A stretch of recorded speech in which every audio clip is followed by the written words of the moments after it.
I'd like to welcome everyone to our May Quarterly. We're going to take a few hours today and cover a lot of important topics. And without any delay, I'm going to turn it over to our interim town manager to get us started. Thank you, Mayor and Council. Thanks for being here today. Obviously, we have a lot to go through on the agenda, and I'll just run through it very briefly. I want to give a couple of introductory comments. We're going to start with the biennial survey results, then our employee survey results, get a Q3 financial update, and then go into the manager's recommended operating capital budgets, and if we have time, do maybe one miscellaneous item. And I believe we do have a closed session, Lisa? Yep. And before you go any further, I've already messed up. I'm supposed to check, make sure Laurie can hear us and we can hear her. Laurie, can you hear us? I can. Thank you so much. Sorry about that. Okay, Hey, Laurie. back to you. Yep. Thank you. Thank you. Thanks for doing that. We'll all remind you that Lori's in the ether somewhere. All right, as we go. So thinking about the budget this year and kind of grounding the budget this year, while I know in my career at Cary I've been around a lot of budget development, but I've never had one that it was recommended or had my name attached to it. But it got me thinking that you all as a council haven't either. So while some on council have been part of budget adoption approvals in the past, I know two have not, and therefore this council has not. So I want to thank you for all your input to this date. And I know we've talked about the budget a lot, so today is kind of a passing of the torch, bit of an analogy where staff has been working on it, and quite frankly is to look around at all the staff we have. I couldn't have had a budget to recommend to you without this wonderful team, and then they all have a support team that delivers it to them. And as Stacy walks through her presentation, she'll just continue to show you how much work they've done to get to where we are now. Speaking of where we are now, you started at your retreat in February and you did a quadratic voting exercise, and this is y'all's results where community safety ranked #1, but also new capital, high-performing staff, affordability, and maintaining service levels.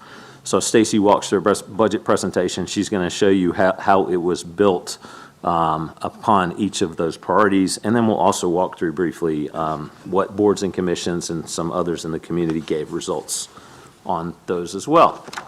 So the budget is really grounded on not only your priorities, feedback we've had from the public, obviously, I'd say survey input, so it's fitting that we have our biennial survey that shows how citizens are satisfied with the community, and then you have our employee satisfaction survey or input engagement effort that they have. So as I've been talking to employees, you're going to see some things that are in there that were a bit of a hedge.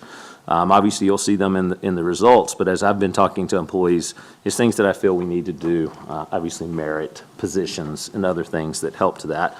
And then, obviously, the manager and council feedback that you have today. Love this chart. You'll probably see it again in a different slide, but how you have competing values anytime you develop a budget with anything we do and what people want. You've seen this many times now, but you kind of, if you want stable services and lower taxes, you've got to have more density. If you want stable services but lower density, you've got to have higher taxes. If you want low density but lower taxes, you have to have service cuts. What does everyone want? What's in the middle? That it's very hard to have. I think this Venn diagram kind of is just representative of when we're talking to folks in the community and having these kind of competing party conversations of what folks want, because most of the time, and this was true for me at the budget input session, I didn't talk to anyone that came up to me and told me what they wished to have cut. I did talk to numerous folks that came to me and told me things that they wish to continue to have in the budget. The backdrop to the budget this year, and this was something, actually, I think John Collins sent this to a group of people, but it's on everyone's minds earlier in the week, is the backdrop of any budget is the economy and kind of the national picture, if you will. And this was from the Bureau of Labor Statistics recently, and it just said that year over year, so looking back at the last year, that the consumer price index and inflation is still at 3.8, or very close to that. And you can kind of see where fuel and oil and gasoline, those types of things are way up, and almost everything we do is really derived on that. We certainly have new vehicles, our health plan, you get physician services and things like that. I doubt we're eating too many cereals and bakery goods at the town of Cary, so that there are probably even upper pressures more than this when we think about delivering projects and services that we do. So that's one of the backdrops. The other one that's something that we're seeing, and I know Shelley, Lisa, and others are keeping eye on this, and I could have given you dozens of articles and just chose a few, but the pressures from the General Assembly. I thought this one was interesting from Axios. I highlighted in the bottom why it matters, because property taxes help fund many of the critical functions in local government that we perform, from operating public schools to paying for police officers and firefighters to building sidewalks and maintaining parks. It's interesting that almost everything you see, including this next one, was a bulletin from the league that they've passed around. Unfortunately, my highlighting got a little crazy there and you can't see it, but it says the same thing, what property taxes pay for. I even thought this was an interesting nugget with regards to local taxpayers with their voting power can technically remove locally elected officials when they believe local property taxes increases are not justified, was just one of the nuggets of kind of how you take away local controls, because I think you've said it, I've heard you all say it, most often local decisions should be made locally by the folks that are voted in locally that know what their constituents want them to do, and we trust that you do that from the folks that elected you to office. So to take that out of our hands is going to be a great deal of pressure, and we will continue following that.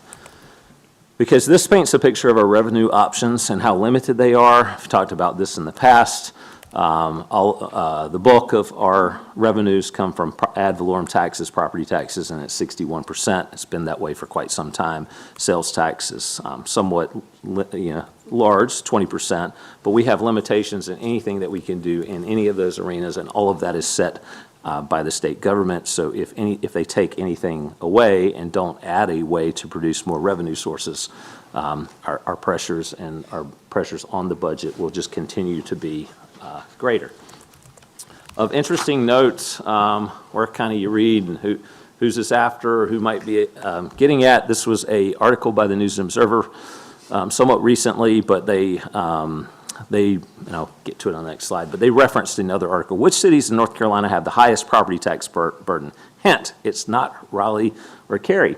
It's largely in the rural areas, and I looked up where I'm from in eastern North Carolina, and I'll just leave it at who, I won't say who it is, but their tax rate is 84 cents on the 100. And their average home price is $250,000. Ours is $650,000, but our tax rate is considerably lower, and you can do the math, and the tax they pay is almost the same. And I just thought that was kind of interesting when it comes to and I can speak to the services they provide, and probably the quality of life is a lot less than it is in Cary, North Carolina. The article went on to say, because it was referencing something from Smart Assets that looked at property tax burdens by cities around America, and it got to this list that says property taxes as a percent of income, and Paterson, New Jersey was almost 10% of your property tax to income. And you can go through the list, and you have to go all the way down to get to number 254 on the list, with Cary, North Carolina, and almost every large municipality or urban municipality in North Carolina. We're at a tax burden of 2.4, and I believe one of the lowest in North Carolina was actually at 2.3, and that was Charlotte, Concord, and Winston-Salem were cited as being some of the lowest in North Carolina at a tax burden of 2.3. So I think it's just very, very interesting as every resident and folks around North Carolina, and certainly in Cary, read more about this and just get educated about what's going on at the state, local level, so you can be informed as to if this has become a constitutional amendment in the fall. Because what does it mean to us? And I think this is our charge, keeping Cary Cary. This is what I believe has been my entire career here, and from what most folks will put kind of into the high quality of life that you have in Cary. So I just listed the superlatives that we have in 2026, and certainly you can think about it in a term of if we're not able to fund things that make Cary the wonderful place that it is, this list will start going down, and I think you'll feel the quality of life to go down. So with that, this year we're introducing this concept of smoothing. Y'all have heard about this in kind of the utility fund or with our rates for utilities, but introducing a concept of smoothing with the operating budget, and especially on the general fund, so that you can implement adjustments over time so they're more predictable, something that we've talked to some of y'all in small groups. And this is the first of a 3-year plan to address staffing needs, especially in public safety. You're going to hear from both chiefs today talk about their impacts on this and thoughts on this. And then property tax increase is recommended in this year's budget, and there will likely be tax increases needed in the next several years of budgets to make sure that we can deliver the services that folks in this community expect to have delivered. And I think that's kind of a good segue to what you'll hear very shortly from Susan and Dr. Baker about the biennial survey. And I'll just want to say, as we get into this, is the budget team this year was a little bit of a cobbled together staff, and I did want to say thank you to that staff. I think Margaret is here today in the back, and I believe this is actually maybe her second to last day with us, and she is going to a public policy job at the state starting in a few weeks. So we thank her for her service and especially dedication during this time. But Julie Collins from the Parks Department, John Holloway from Utilities, we've had Will Hager from 311, Robbie Lippard from Public Works, Elizabeth McKay, who's our lone remaining budget and management analyst. Margaret will be moving on to bigger and better things. And then thank you, Stacy Teachy, who's Assistant Town Manager now, going back to her roots in budgeting that she started some 20-odd years ago from now. And I know she's greatly looking to, if budget is passed and we fund positions for a budget director, that next year you'll have a new budget director that I hope to find one that has done something in rate smoothing, and many cities do, where they look at budgets not as just a one-year thing, but a multi-year kind of operating cost to bring you that. So with that, unless there's any questions from my intro, I'd love to turn it over to Susan and Dr. Baker and come and give us the biennial survey results from this year. Thank you. Thank you, Russ. Hi, Council. Hello. Oh, good, you're still awake. We're doing well so far. I am so pleased to be here to help kick off this quarterly meeting with the results of the 2026 biennial survey. Now, you're going to see throughout this report or presentation, you're going to see the word citizen sometimes. We're still transitioning over to resident, which we know you prefer. We'll get there. Thanks for a little bit of grace on that today. I want to recognize Cary Harville, who, without whom, over the last 9 months, we would not have this survey. Cary handles the nuts and bolts, including working with Dr. Baker. Kevin Baker is the scientist behind the science that is this survey, and he has been working on this survey as our partner every 2 years since the year 2000. We're just going to do a couple of touch points before we get to the actual results. There'll be, Kevin will go over the results of every question. He will answer questions that you have until we run out of our time.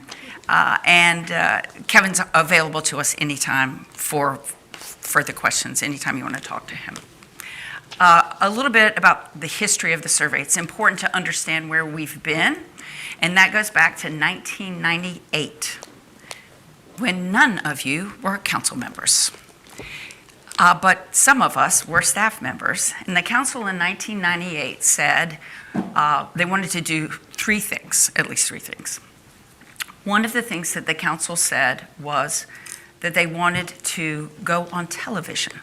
And they challenged staff to build, operate, and maintain a government access cable television channel, which is still operational today, even if I'm the only person in the room with cable television. We also live stream, and it's happening right now. Since 1998, we have not missed one council meeting in that service. A second thing that the council then said that they wanted to do was to create a citizen advisory board that would help them and the staff think through communications issues, technology issues. And so the council created what, Mayor? ISAB, Information Services Advisory Board. And you know that because why? I was the first chair. As a citizen. The mayor was a citizen agitator and advocate back in 1998. He drove us crazy with his little website and questions and things, and then he got elected. But he was the first chair of the ISAB.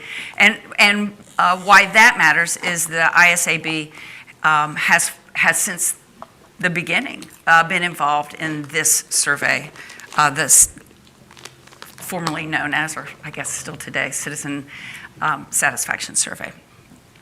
The survey itself also initiated by the council in 1998.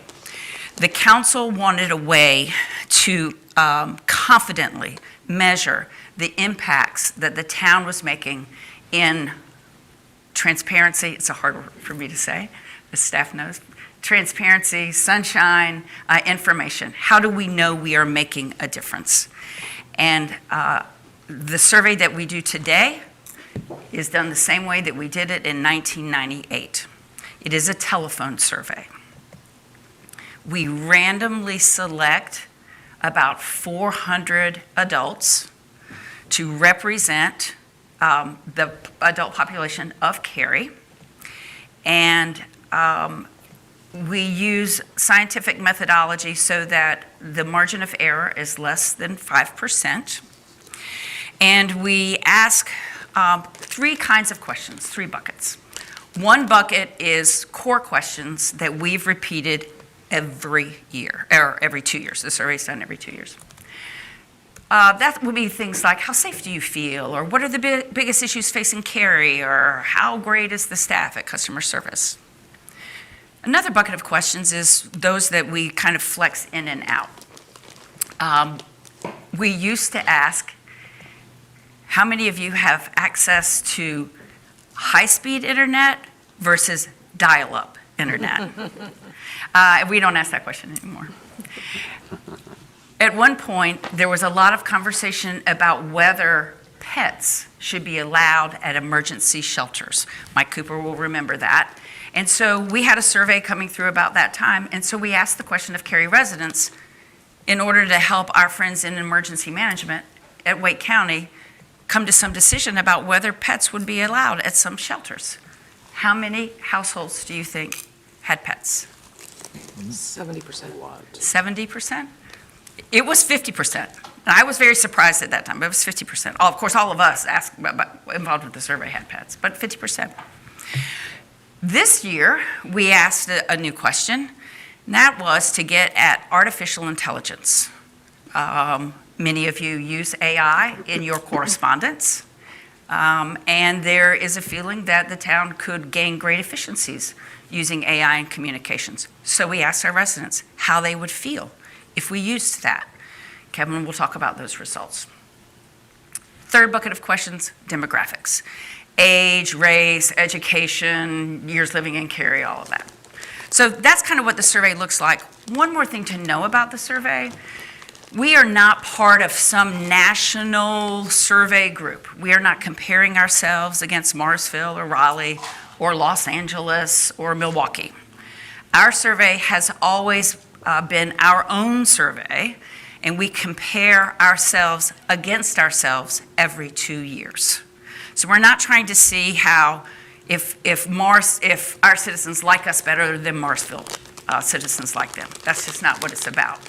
We get that feedback other ways, like through those rankings that Russ was sharing with you, and how we compare with others. The last thing I want to say before I turn it over to Kevin is about Russ. We used to always do this presentation, and it was a big part of our letting residents know that we had heard from them, and we always did it in front of the council. But you wouldn't remember that. The only person here that would remember that's the mayor.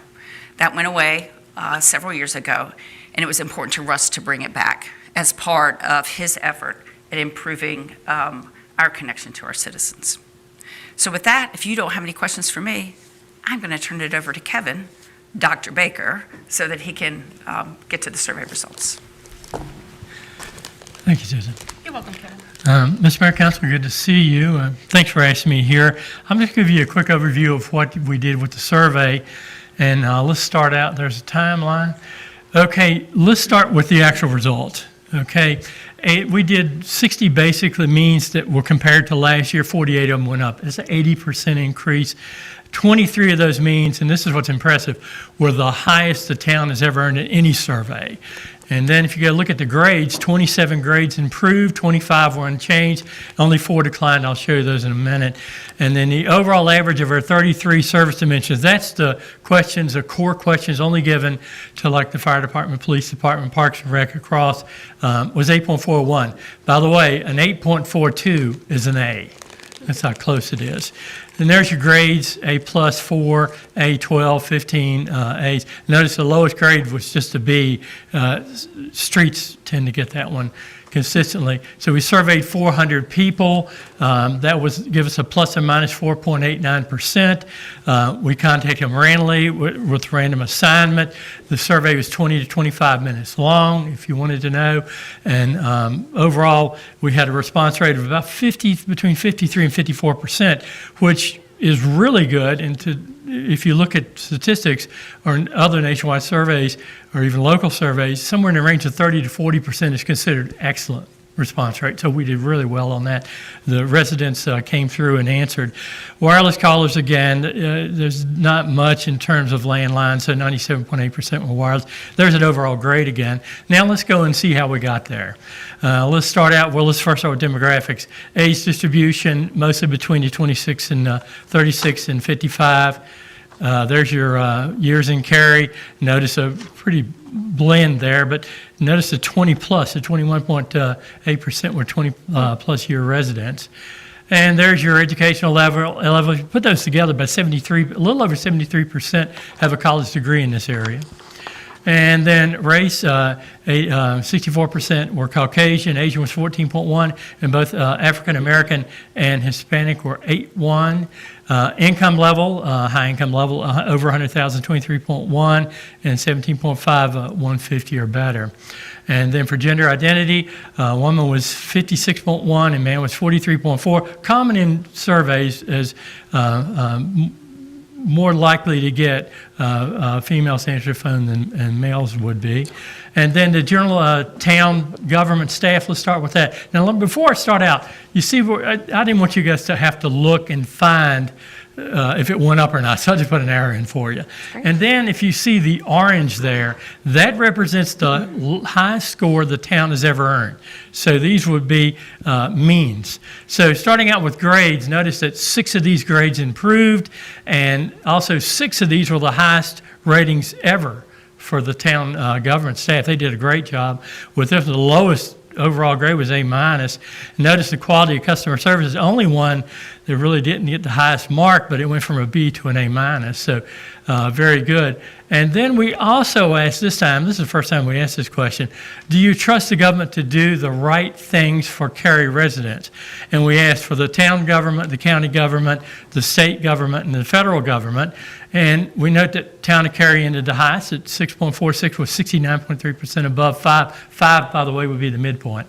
And you come down, you get the county, then North Carolina, and the federal government finished the lowest on that chart. And then let's talk about the cleanliness and appearance of parks, greenways, streets, median roadsides, and bus shelters. Again, great job this time. 4 of the grades actually went up, and the 3 of them were the highest the town has ever earned. The one that, if you look at streets there, it didn't go up, but the mean did go up and made it the highest that's ever earned on that. And let's talk, this is the one, remember I said the lowest grade usually tends to be streets with the maintenance of public areas. The streets did earn the lowest, but that's been going up, as you can see from going from 2016 and on.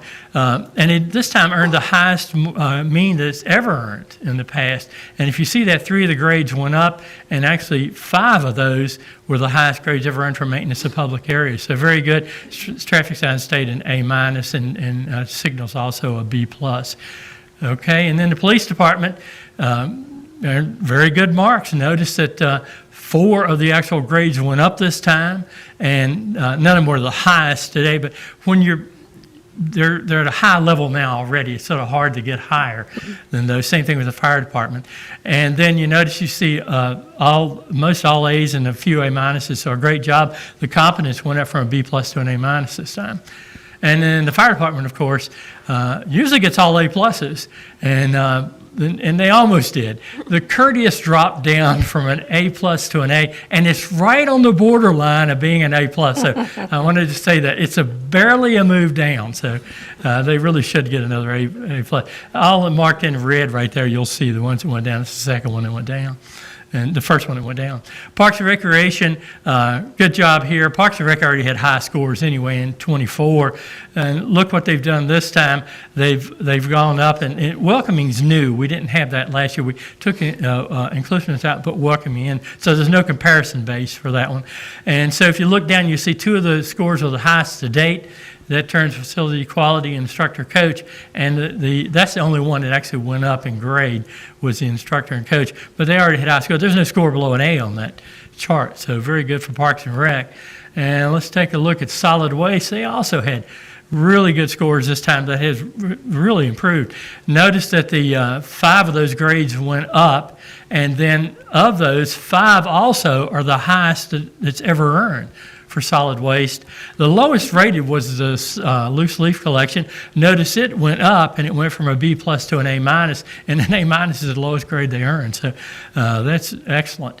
And then how about Cary's a place to live? No change there.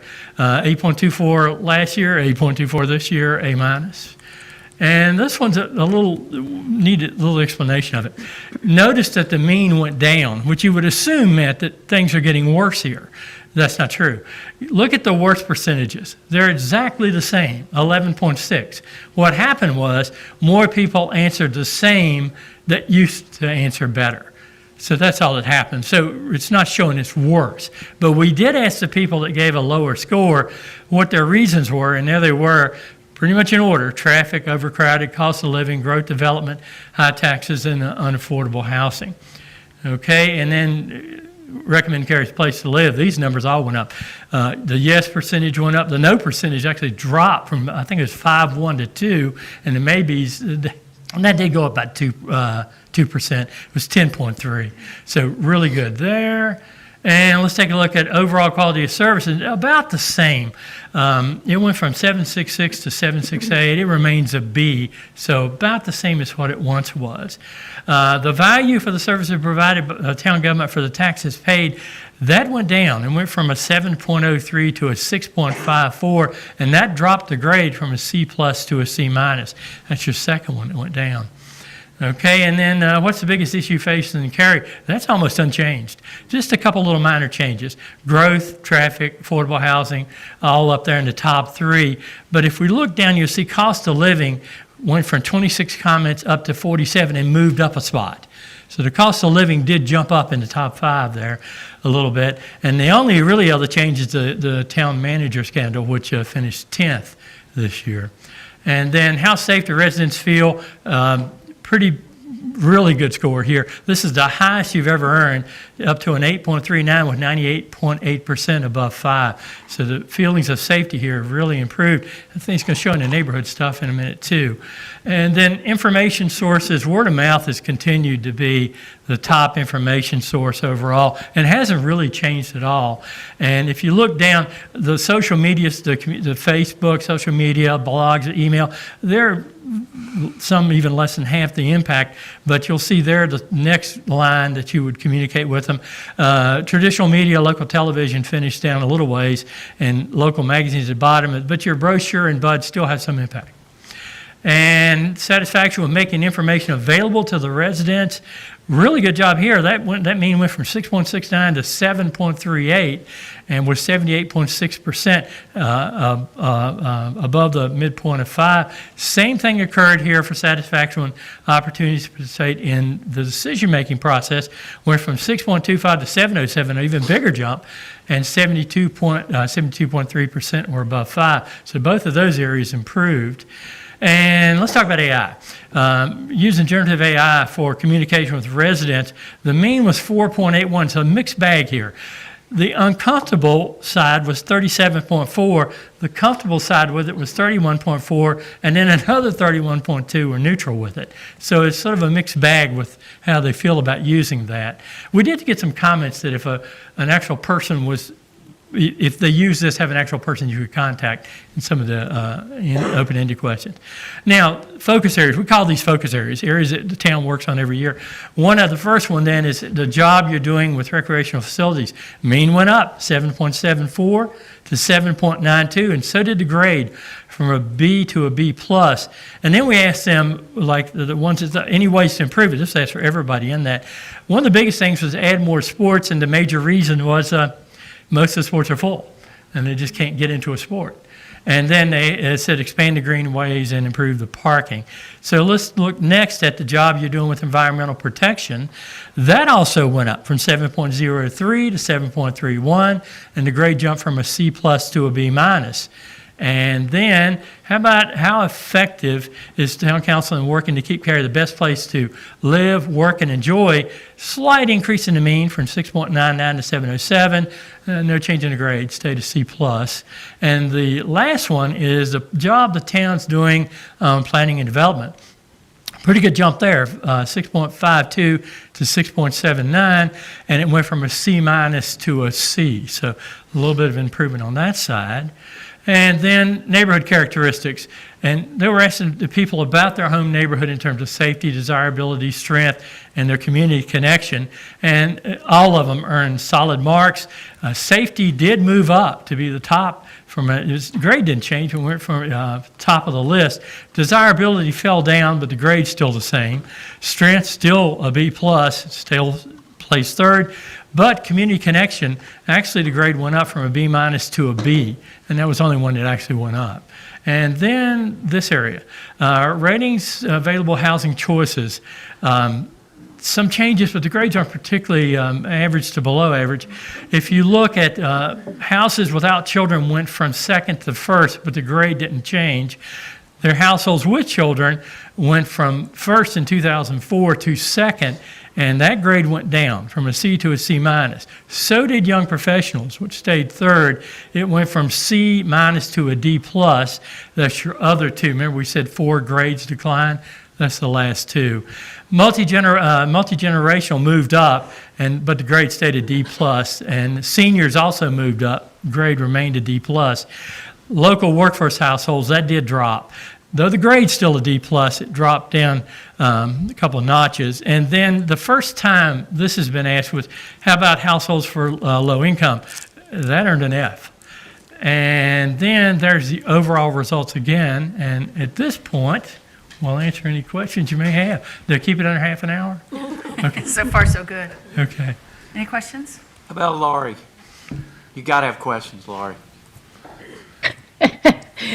I do. I was wondering if there were any trend lines over the 20 years. I know you showed the last 10 years of data, which was amazing. Thank you for adding that this year. I think that's really helpful. I'm curious if there are any trend lines that you saw were remarkable enough to share with us. Anything in any, besides the ones that were the highest, like safety, anything that you noticed that was remarkable if you went out 20 years?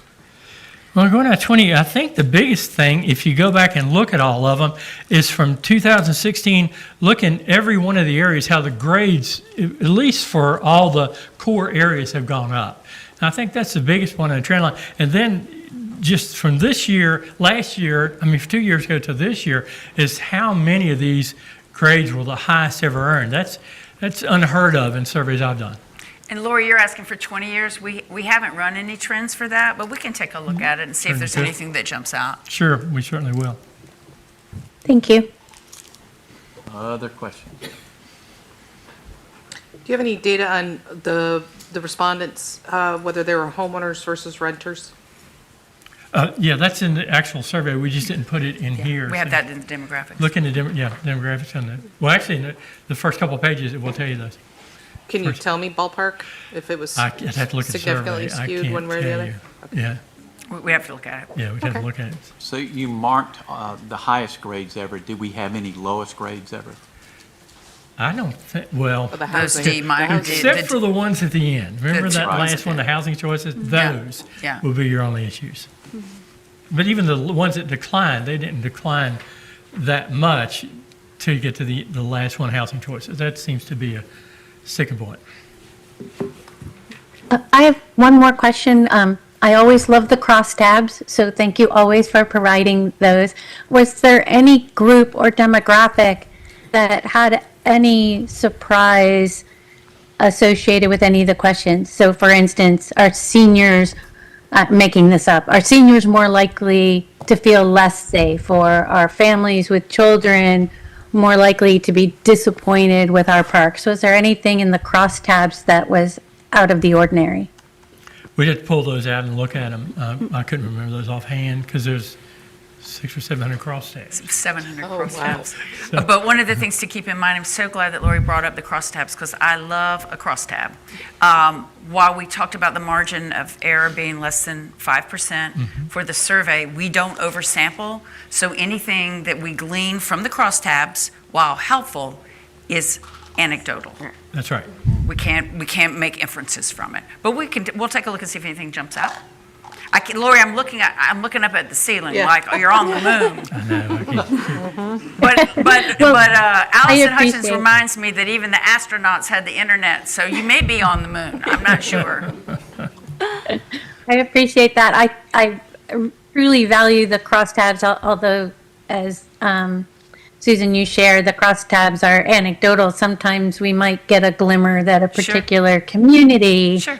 is really struggling. Yep, for sure. Other questions before we run away? Yeah, could Brittany? you provide maybe a little insight or impressions, or maybe help me confirm whether I'm understanding it correctly? It looked like when we got past the individual sections and we had a couple of aggregate questions about services generally and value generally, those scores seemed significantly lower than what was almost universally high marks for the individual sections. And it seemed like maybe a bit of a disconnect where when scored individually, they were scored very high, but then when asked about it in the aggregate, scored lower. Did I understand that correctly? For some, it could be, Yeah. which is not unusual in surveys. Remember, when we go to the surveys in terms of like the different areas, police and all that, so only people had contact. So the others are Got it. more some. Everyone got to Yeah. answer those questions. And that can have an impact. Yeah. Got The other thing too is when we're looking at like police and fire or a particular service, we're just asking people if they like it or how much they like it. When we ask the value question, it's how much do you like it based on what you had to pay for it. We didn't always ask that question. We added that a couple of years ago. right. And that's the nuance, right? What are you willing to pay for? How do you feel about that? Other question? I have two questions. And I'm confirming my understanding with the first one. You mentioned that 50% people responded. Is that correct? 53 53%. that we reached. So we reached around 450 residents, and Yes. about 50% Maybe a took little our more. call and were happily provided the answers. No, that's not what she's getting at. What I think she's saying is, you said you called 400, but you only got 53% No, of we called those. more than that. Right. You called more to get to the 400. That's correct. We Got only it. count those that actually we reached on the phone, and we actually do multiple callbacks so we make sure we get a number if we can. And then of those we did reach, they could say, I don't want to do the survey, they could hang up halfway through, and that's the 40-some% that did not. And in telephone surveys today, anything over the 40% barrier is excellent. Okay. And my second question is that how did we identify these residents? Were these people like the ones who called Cary at some point for some service, or there was just anyone that lives in Cary regardless of their background, their citizen record? I mean, they were like they could fall into, like a non-resident could have been one of the persons providing the survey? Or is it, like, how does The numbers that we purchase are just for the Cary So area. let's start right there. Okay, We go out and we buy telephone numbers. that's correct. So we go to a company that says, these are all the telephone numbers for all the people who say they live in Cary, North Carolina. And so we pay for that. And then we randomly select. And remember, the phone numbers, they could have an LA area code, but we know, we've caught them, we know they live now in Cary. And then after that, they're randomized when we get them, and then we further randomize them before we call them. So that's how we do it. Then we ask them, are you a resident and over the age of 18 or above? So pretty sure they live there. Yeah, so we're not pulling from an existing database like 911 or 311 or 911 calls or anything like that. That's in our I was randomized. just wondering about the criteria, Yeah, but I think you kind of answered that, thanks. yeah. And it's, Go ahead. and it's completely randomized. You're not trying to get a certain number of people in this age group or a certain number of people in this demographic. It's completely randomized, and that's how it's distributed? It's randomized, but within, when we're looking to do a certain age groups, they have Okay. randomized age groups Got it. listed for us, and then we randomly select from those, so we get a certain number of those, and that's not very much at all. If we've done it right, which we tend to, and our surveyors are really good. Some of the surveyors have been working on this survey for 20 years. They're really good at what they do, keeping people on the phone. And then we actually usually end up with pretty good demographic spread for the age. And we don't ask what part of Cary they live in. That's not Never. Don't by do- district. We used to ask zip code at one point, but that didn't seem to offer us very much. We thought about asking them what district they live in, but I'm not going to know that. Right. Right? Or what's the nearest cross street? There are things we can do to kind of get at that with this survey. One of the things that we're mindful of is, as Kevin said, they're already on the phone for 20 or 25 minutes, which is a very long survey. So what we say in the fall, or what Cary says in the fall of odd years, yes, the fall of odd years to get ready for the survey that's always done in an even year, is, staff, do you have any new questions? What questions do you have? And when they come up with new questions, then she says, and which ones do you want to get rid of? Because now the survey is so long, we can't add questions. So that's one of the things that we're weighing when we think about how much we put into demographics or new questions are for. Yeah, we get a lot more hang-ups the longer the survey gets. And that means we have to go find another respondent. Did we, do we have a question related to 311? I don't know if In the information sources. do people know what 311 service is? Like, if we don't have that, can we include that? Yes, we have a list of information sources that we ask, and 311 is, I believe, It's one of the- on the list. It was, and I think it still is on the list. We'll double check it. Yeah, we'll look and see. And there's a little descriptor out from them when we're not sure if people will know what it is that the surveyor will ask. Okay. Can you tell me what the specific AI question was? It basically said, how comfortable you with the city of, town of Cary using generative AI? And I think it's to give information, In communications. in communication with the residents. Using generative AI for communication, so essentially, It was specific to communication. That's Okay. it. okay, Yeah. not in general, but specific, like Specific to- chatbot type of stuff. Yes, Yeah. or in Support. whatever we're writing to them. Yes, Okay, yeah. thank you. And But my we answer made would it be very specific to different. communication. That's why I asked that, because I wanted to put the answer into context specifically with the question, with the Yes. broad use of AI. Okay, Yeah, that's yes. helpful, thank you. And I just want to confirm Chatham County residents were included. If it was just anybody who lives in Cary, it's both Wake and Chatham County residents. If they have to say they lived in Cary. town of Cary. I had to say they lived in Cary. Yes, well, you're asking when we buy the telephone numbers. Yes. Thank you. Okay. Other questions, we will look forward to receiving them another time. And thank you very much for giving us this opportunity to start off this quarterly meeting. Thank Okay. you. Thank you.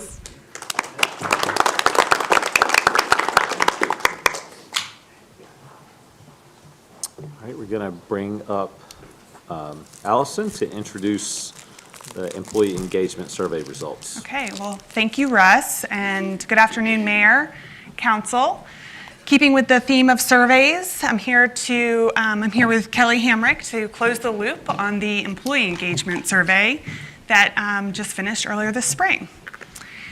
And so a couple takeaways. As you know, this was our first survey that we've done in over a decade, and we partnered with an external firm, Cary, that has expertise in this area. And we had strong participation from our employees, and it resulted in lots of actionable areas for improvement. A little bit of context. As you know, Council, Russ brought forward a staff report in February where you appropriated money to allow us to do the employee engagement survey. The work started in February. CRA was on site leading different focus groups of randomly selected employees. The survey was open for a 2-week period of time, the middle of March, and we are here today to present the findings. And so I will invite up Kelly Hamrick. She's with CRA, and she led the research in this area. And Kelly was here yesterday to give the findings to staff in our all-hands meeting. And then the full results were shared with them after that meeting, and then you all received them last night, so I didn't have kind of a chance potentially to dive very deeply into them. So we'll talk through the findings today, and then if you have any questions, feel free to just interrupt me as we go, but we'll also have time out. Kelly, your name's off.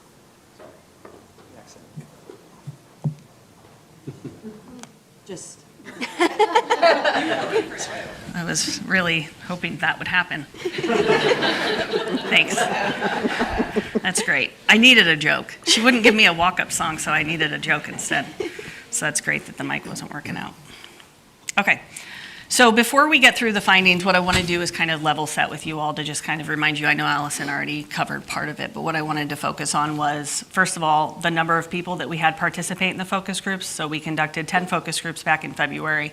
We invited 120 people. We had 80 people attend. So the way that we designed the survey then was using all of the really rich feedback that we had gathered through that qualitative effort and really involving employees across the organization. And so what we heard from that was a whole lot of positive stuff. People are super proud to work for the town. They love the people.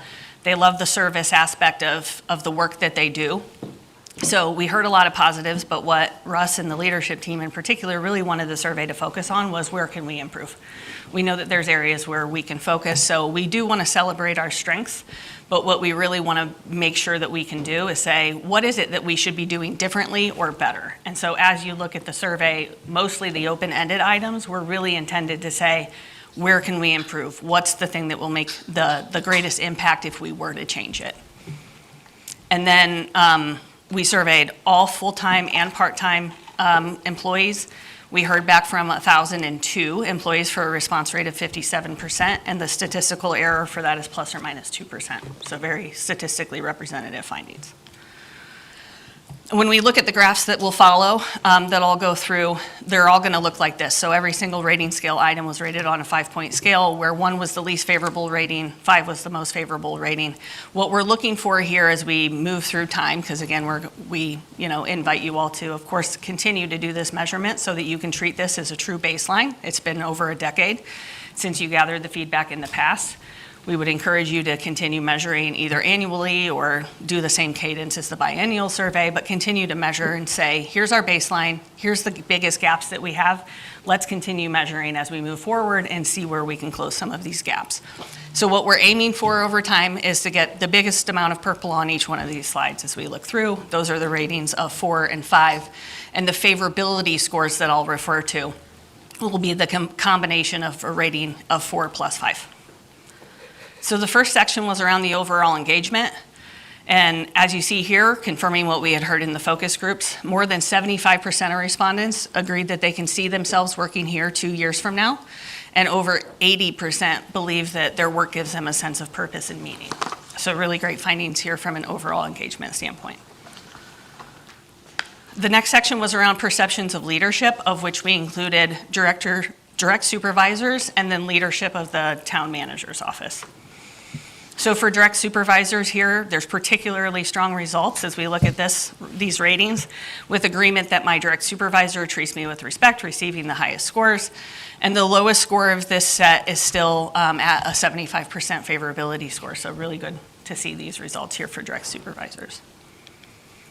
For the next slide, for the perceptions of leaders for the town manager's office, we see some opportunities for improvement, with favorability scores topping out at 37% and larger than desirable percentages of strong disagreement for trusting the manager's office leadership, taking employee input into account when making decisions, and then the final one is listening to and acting on employee feedback. The one thing I'll comment on here that we often will speak to clients about when we do work like this is to really focus here on the people who are in that center bucket of neither agree nor disagree. So they have some level of uncertainty for some reason, or they're particularly neutral around this. Those folks are the easiest to then move to agreement, right? So because you have that, that really represents a really great opportunity to see improvement in the next year's findings. Can I ask, you said Yep. to interrupt. Please do. So, apologies. I also need water, so that was perfect timing. Thank you. Perfect. Do you find that this, this neutral, neither agree nor disagree, being such a large, to me, that looks like a large proportion of employees, do you find that to be unusual? Not necessarily, and that's again where when we do see that, we just say, okay, this is great actually, because this is an opportunity, because those are the folks that you can sway with even the smallest of changes. So anything that's going to even just be a tweak in how we're doing things, showing that we're more transparent, making sure that we're responding and taking input into account, like even just the act of doing the survey itself and saying, hey, we heard what you said and here's what we're doing to change it, would be the perfect opportunity there to say, okay, we're going to move those people from neutral into agreement. That's sort of what I was thinking. If a third of employees were willing to take this survey and then a third of those individuals were neutral, is that our wait and see employees? Are they, Yeah, okay, we're watching and potentially. waiting, I'm not sure yet? You Yeah. haven't- Can Right, I does that ask make a sense? different question, Sure. sort of related? Yeah. So I'm a neutral because I see pros, I see cons, or, I'm not really engaged with the manager's office. I don't know, Yeah. I don't care. There Right. could I be a just lot do of my grunt factors. work. Yep, I'm focused on my work, I'm not entirely sure, I don't have a line of sight to that, I don't know whether or not they're listening to or acting on feedback, so I'm gonna just pick that neutral. Or it could be, I'm in wait and see mode. So there's a lot of reasons why people would select the neither agree nor disagree. But again, those are the folks that it's gonna be easiest to sort of focus on their perceptions to be able to move them towards the agreement bucket. So this number is, because the manager's office is the top level of the organization. Yep. So mostly the middle level or lower level staff might not daily react to the town manager's office. Well, and everyone who completed the survey had the opportunity to answer these questions. So regardless of level within the organization, so even if people in the town manager's office and even leaders of town manager's office could have seen these items. Yeah, so what I was thinking is like in a private company, if it's the CEO, normally I'm just an engineer, I couldn't talk to the CEO that often, so I don't have the feeling of Yep. that kind of. But you might Which have is a another perception. reason, yep. Yeah. Which is another reason why some of those might be a little bit more in that center bucket of unsure, because they're like, well, I'm thinking of this as just Russ, and I don't interact with him one-on-one a lot. And so what we will see a lot of times when we do surveys like this, particularly when it comes to communication, and we'll get to that section here shortly, is when you move further away from the employee, the scores tend to decrease anyways, because I just don't have the level of interaction. So in the previous slide, when we're looking at the direct manager findings, these are the people I talk to all the time. So it's really easy for me to say, yeah, of course, they treat me with respect, I trust them, they're listening to my feedback. Whereas here, if they're seeing them as one or two people removed from them, it's gonna be a little bit harder sometimes for them to even weigh in on it, or to really give a very strong disagreement or very strong agreement for those So that's items. why the score is not that high what I thought thinking is, Potentially. potentially. Yeah, because some of this is just in the fact that you're so far removed. You're never going to see scores, like, I don't want you guys to be like, ugh, what's the point if we're never going to see scores as high as direct supervisors?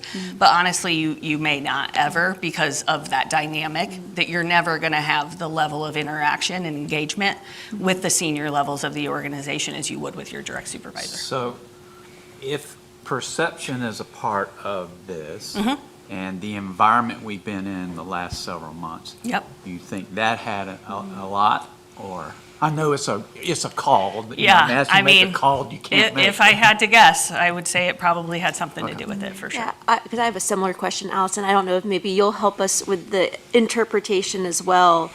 Just the timing of the survey, considering all of the turmoil we've had in the manager's office. And maybe I'm asking you to read minds here, or if there was any guidance given to the survey takers, if they were thinking historically, how it's been for the past number of years. Are they thinking today? Are they thinking if this was March in the 3 months since Russ has taken office? Helping us understand what sentiment this is reflecting. I can tell you we did not give guidance. That teased out. Am I on? We did not give guidance, and so I think it is a possibility, as Kelly alluded to. I mean, there's been a lot in the news that was happening at this time in March when the survey was taking place. So, And but that was one of the questions that we got after delivering the results yesterday and answered in that, it was, you say however you feel. Yep. We didn't ask. Sure. I Right. can't imagine it wouldn't have swayed it Yes. at all. Right.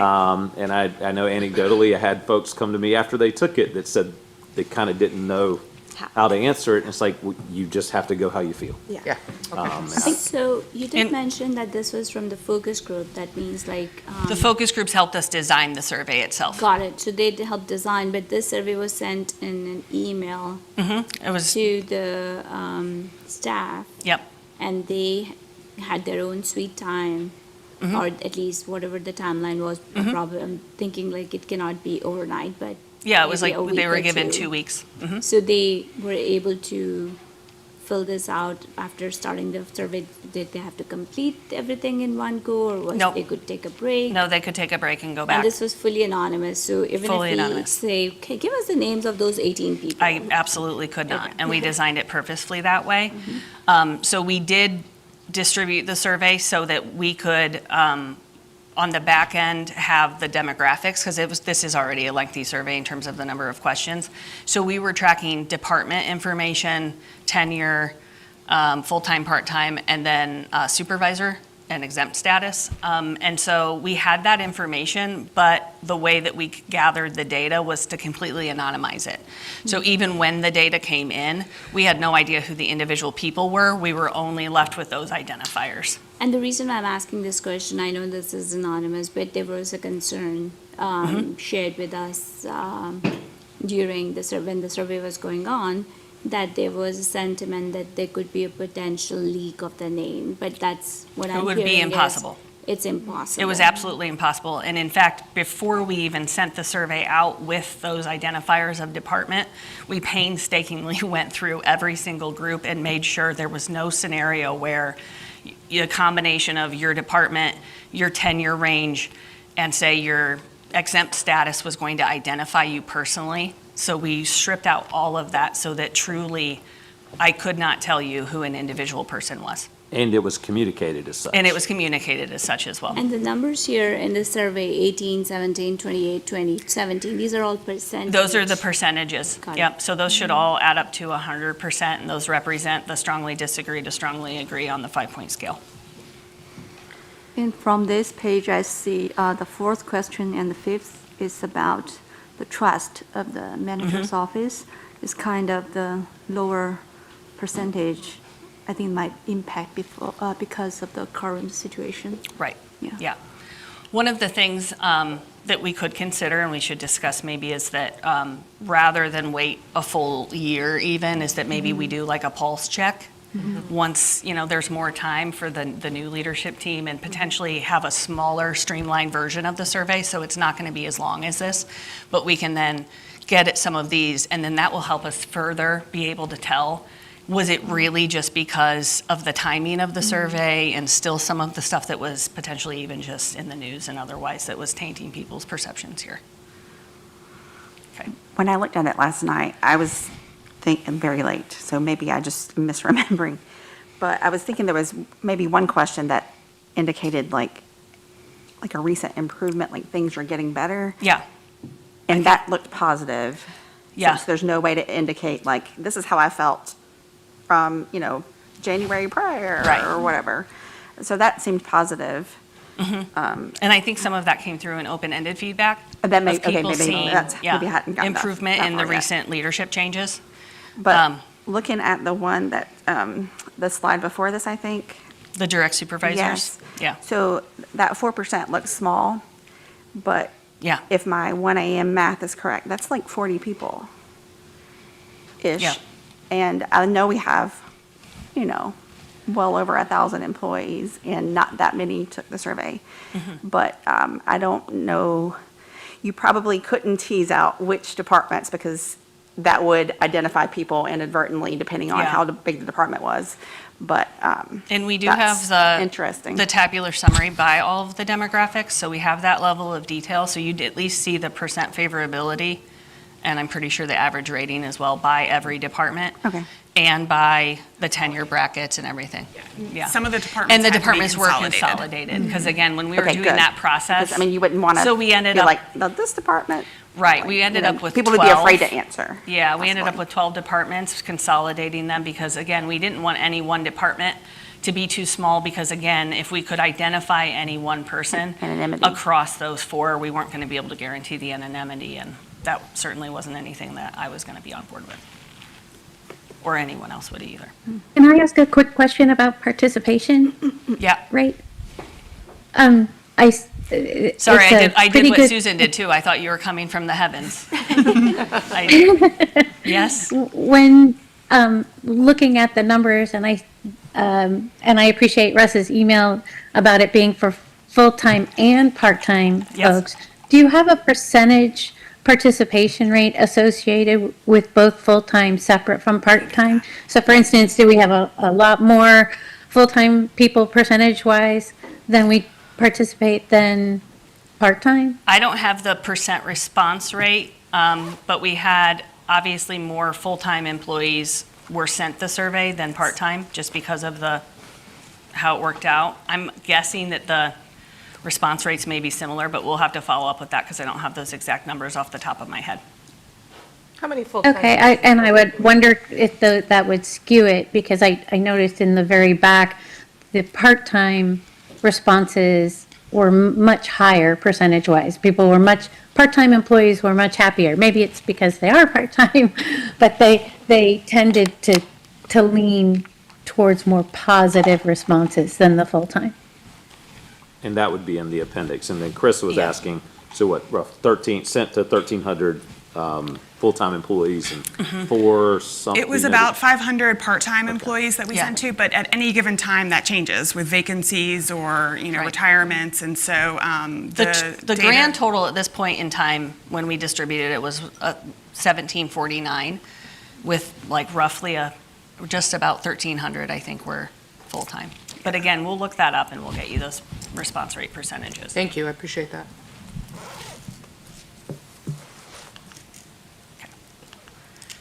Okay, the next section on the survey, and we can come back to any of that if we need to, was built around how supervisors feel in their role as supervisors across the organization. So how well supported do they feel by the organization?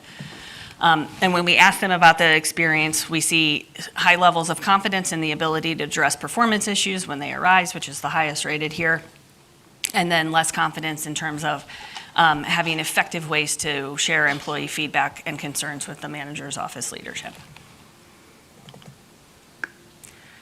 Within the employee communication section, so at my firm, we do a lot of communication-specific surveys, so communication and leadership. And so we are able then to derive, because we have similar items across a bunch of other surveys that we've done for the 40 years that we've been in existence.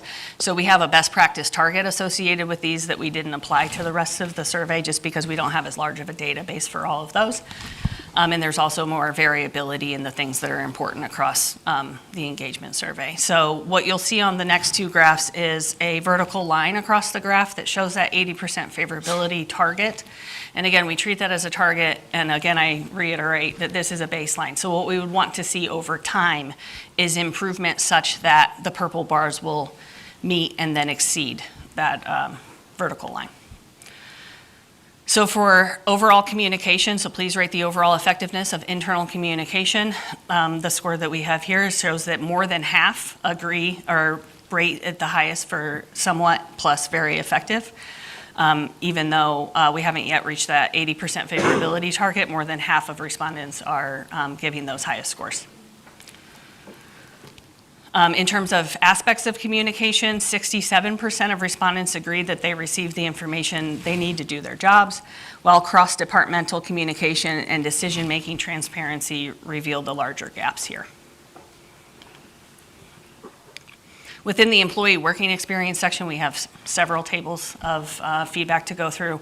We had a section on culture, recognition, and belonging, one on capacity, tools, and compensation, growth and development, and then the final section of the survey was around the future alignment of the organization.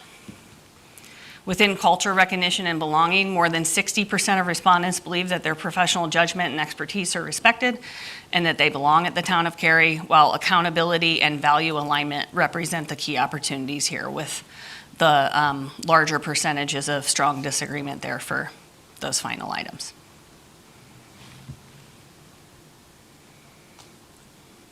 And I see you looking closely, Mayor. Do you need more time I'm on sorry, this one? I was traveling last night, so I haven't seen this yet. Oh, okay. And this is also the largest graph, Yeah, too, council which and makes it the manager's smallest. office at the bottom here, that's what I was focusing in on. Okay. In terms of capacity, tools, and compensation, we see that more than 80% of respondents agree that the benefits package meets their needs, and more than 70% agree that they have the tools and resources they need to do their jobs. But on the other hand, respondents were less likely to agree that they were adequately staffed to meet the demands based on their department. Growth and development, respondents feel they have the opportunities to grow in their roles, that new employees receive the support that they need, and that people leverage unique skills that employees bring to the organization. But they're less clear on career advancement pathways and less likely to believe that promotions are based on merit and qualifications. Half of respondents feel optimistic about the future of the organization, while roughly a third trust leadership and believe the organization has a clear plan for its direction. And so again, here I'd focus in on those, again, that middle bucket of neither agree nor disagree, because again, this could be kind of a wait and see kind of a situation similar to what we were seeing on that previous graph that we discussed. For the open-ended feedback, so there's an item-by-item summary of all of the themes that we did for every single open-ended within the full report. So for today's purposes, we just wanted to give you a quick summary, starting with what's working well. So the question was, what's working well at the organization that we should make sure to keep? With 686 total people from the 1,002 who responded offering a comment. And the primary themes here are employee benefits package, quality colleagues and team culture, commitment to service excellence and community, and then recent changes in communication and leadership, which was what you were noting.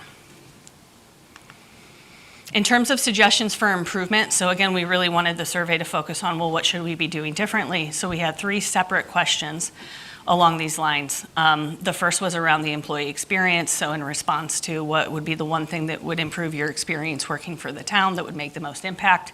731 people responded there, and the primary theme is restore accountability and trustworthy communication from leadership.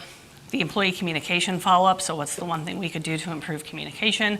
622 responses. The primary theme there was being more transparent, authentic, and honest.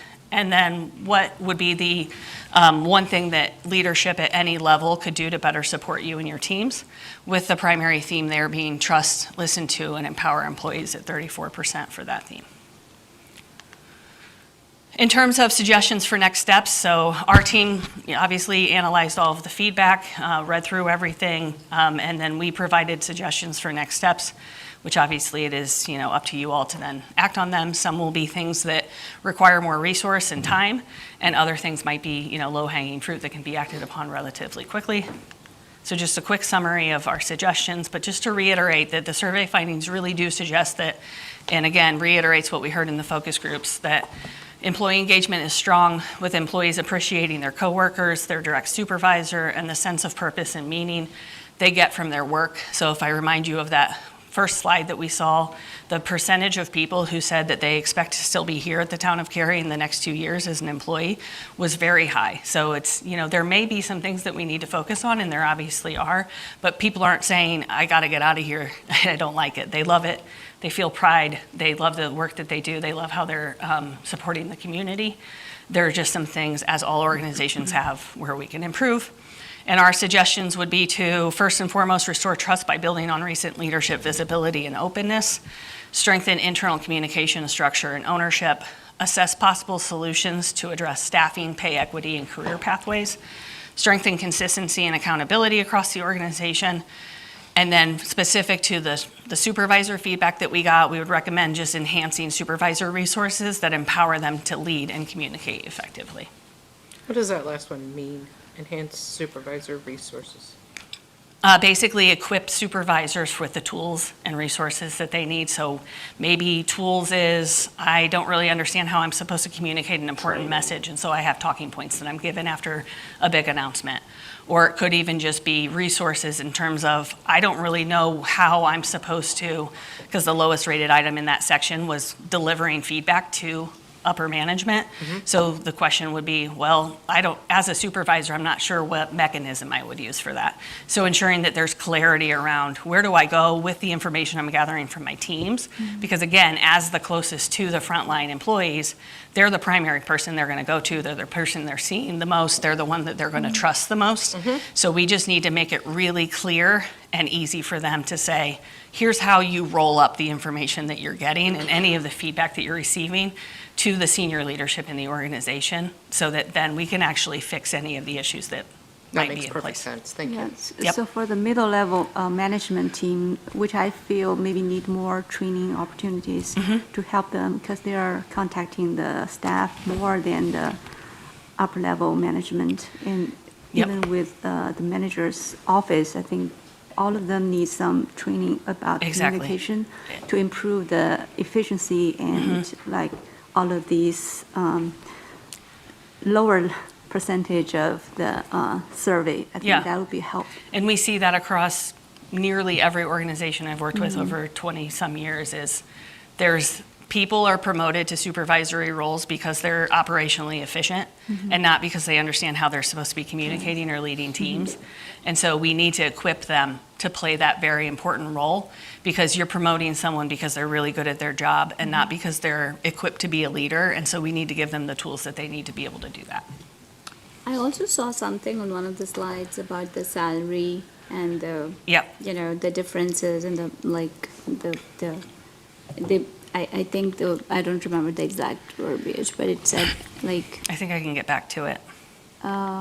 It was probably the compensation in line with benefits? no, I think it was The open-ended? it was like 5 slides down maybe. If you move forward. Oh, forward from here? Yeah, not backwards, yeah, forward. More, Oh, was it an open-ended? yeah. Okay. Maybe the next one? Yeah, here. It says, oh no, did I lose it? Address compensation and pay equity? Yes, yes. Yeah. So what's the one thing that we could do to improve your experience working for the town that would make the most impact? And so a primary theme was the second most prominent. 26% of people said something about addressing compensation and pay equity. And this was like a blank, and they put in their own thing and you categorized it. It was in there, You correct. Yeah, so we qualitatively- did a qualitative content analysis of all of the 731 responses and bucketed them into primary themes. And within the overall report, we have some representative comments for each one of those themes, just for the purposes of brevity for the presentation. It doesn't have that level of detail, but certainly if you look at the full report, if you have any questions about anything, you can always follow up. We'll make sure that you all have my email address if you have any direct questions that you need answered. And if I remember correctly, I think in the previous, the slide that she was going to, it more indicates that people overall are happy with the pay. Yes. But when you ask people, what is your big issue? The people who have a concern, it's a big concern. Right. Because that's what they think about. Yeah. And again, I'll reiterate that the purpose of these open-ended items were to say, tell us what we should do differently. They were written in a way where we wanted things to be constructive feedback, but feedback that was, what should we do differently? This wasn't the opportunity to say, what are we doing well? And so that's how it feels like this leans a little bit more towards the negative, is because the survey is designed in a way to say, in the absence of everything being perfect, like what would be ideal? What would be the one thing we could change that would make the biggest impact? And that's where we identify these themes. I think this is something that I personally feared always, the equity issue. Yeah. We are not looking at the very low level, but we're, like, the council is only kind of looking at the manager or manager's office level, like, the percentages that we're giving. But I always feel, and this is Sarika just talking based on my own experience, that when we talk about percentage, let's say somebody's making 100K versus 50K. The percentage is not very equitable when we say, let's give 3% to everybody. It should be 2% on the top and then 4 or 5% on the bottom so that it's equitable. Like, I'm just. We might need a focus group to, that, I don't know that that's exactly what it asked. Yeah. And it was an open-ended comment. So you probably need a focus group or something Yeah. to get to, if that's The the real solutioning issue. of this. But it wouldn't Yeah. be surprising that those people, those 23% at the end were lower income. Yeah. That were focusing Also- on that. Just to clarify, we do not do flat percentage raises like what Sarika just described, correct? Correct, We don't do correct. COLA, we Correct. do merit-based, Pay for performance. pay for as a performance. policy. Okay, I just wanted to make sure that was, And that's why our But we do recommendation, 3%. no, We it's a gave- potential That's right. bucket. We do not give flat raises. You could get 10, or you could get 0. Yeah, it's based So on your it's based performance. on performance, but it's up to 3%. Is that what? No, That's the bucket that when we budget, you budget an average. we budget a percentage of the total compensation that we pay every year to be available. So some people will get a larger percentage and some will could be a lower. That's just what we're budgeting is a line item for an Correct. increase. Last year's amount we had bucketed for employee, and I see some nodding, make sure I'm getting this right. Yes. Last year's amount we had bucketed, and now this year's is going to be 5% higher, for example, is what we did year over year before. But how that additional distributed 5% is outside. distributed is, It yeah. is very distributed per a policy, and that policy is currently under review, and it'll come back to you, because Okay. it's a town So we are policy. addressing this point. Well- I think we should consider I it think it can- differently. yeah, I think when our recommendation was really just to further explore some possible solutions. And so to Russ's point, it may mean pulling together a group of employees and learning more. Because in these particular cases, I don't know that we have the exact, here's exactly what the problem was, or here's what the solution should be at this point. It likely requires a little bit further exploration and talking to employees more to really uncover what the issue is that they were getting at. Because again, we're just, doing a thematic analysis of that particular open-ended. And so I think there's a lot more probably to glean of what really is going to be the best solution to that particular issue. Which is also why a pay study is included in the recommended budget as well. And so, to your point, Councilmember Bonsall, I do agree with exactly where you're going, though. I feel, and I've been in this position before, when you have employees that feel like their compensation is too low currently, a merit-based raise isn't going to be enough to make them feel satisfied with their compensation. I know one of my company, we got new corporate overlords, but we got we were bought by another company who had a very, very similar merit-based program, but quite a few people felt as though their base pay wasn't where it needed to be, and they right-sized the pay, and obviously, morale went up very significantly after that, but I do think there's probably some pay bands where we need to have a critical look at where they are now, and I think you're hearing a lot of the same things I'm hearing, where, you know, a larger percent raise is great, but it's still, I think for a lot of our employees, doesn't get them to where they think they should be. Yeah. Especially when they've got some longevity, folks that stick around. What we don't, I'll just speak for myself, what we don't want to create is a situation like a lot of corporate jobs, where in order to get a real bump in pay when you get experience, that you've got to leave the organization and go work somewhere else. And I'll give you the experience I had. I was in a group of 5. We used the same system. Yeah. 2 of them were international. They couldn't afford to lose them. So that means 3 of us were fighting to less Yes. than the average. And Yes. so we always got less, and they would go, you guys are rock stars, but we're going to pay you We need less. more of the bucket over here. Yeah, yeah. And then, as I showed you in my intro slides, when the consumer price index is at, you know, inflation's at 3.8, if you're averaging 5, you don't get that as a percent. When we're You not haven't doing kept COLA up with and then. inflation.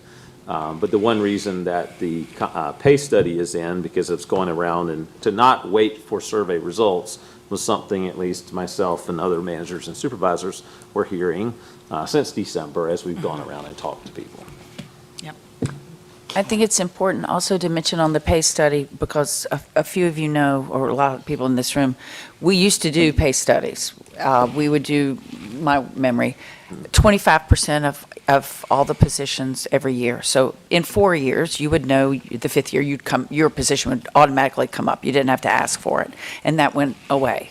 What we're talking about for this budget that's been proposed is to go ahead, just like with this survey, and do a baseline and evaluate all the positions. Yes. That doesn't mean all the employees, but all of the positions, to see if they're in the right pay band and where things need to be adjusted. Then we've got the. Then by this time next year, you've got your foundation and you know what to do in terms of if you want to change how we're doing And compensation. then you could decide, is it annually, is it a third of the organization every 3 years, 4 years, whatever you wish to do it at, but yes, to do the sum of the whole at once, So that's being addressed. So I'm, if the budget's approved. Yes, Mayor. We'll So- see us. Sorry. no, that's okay.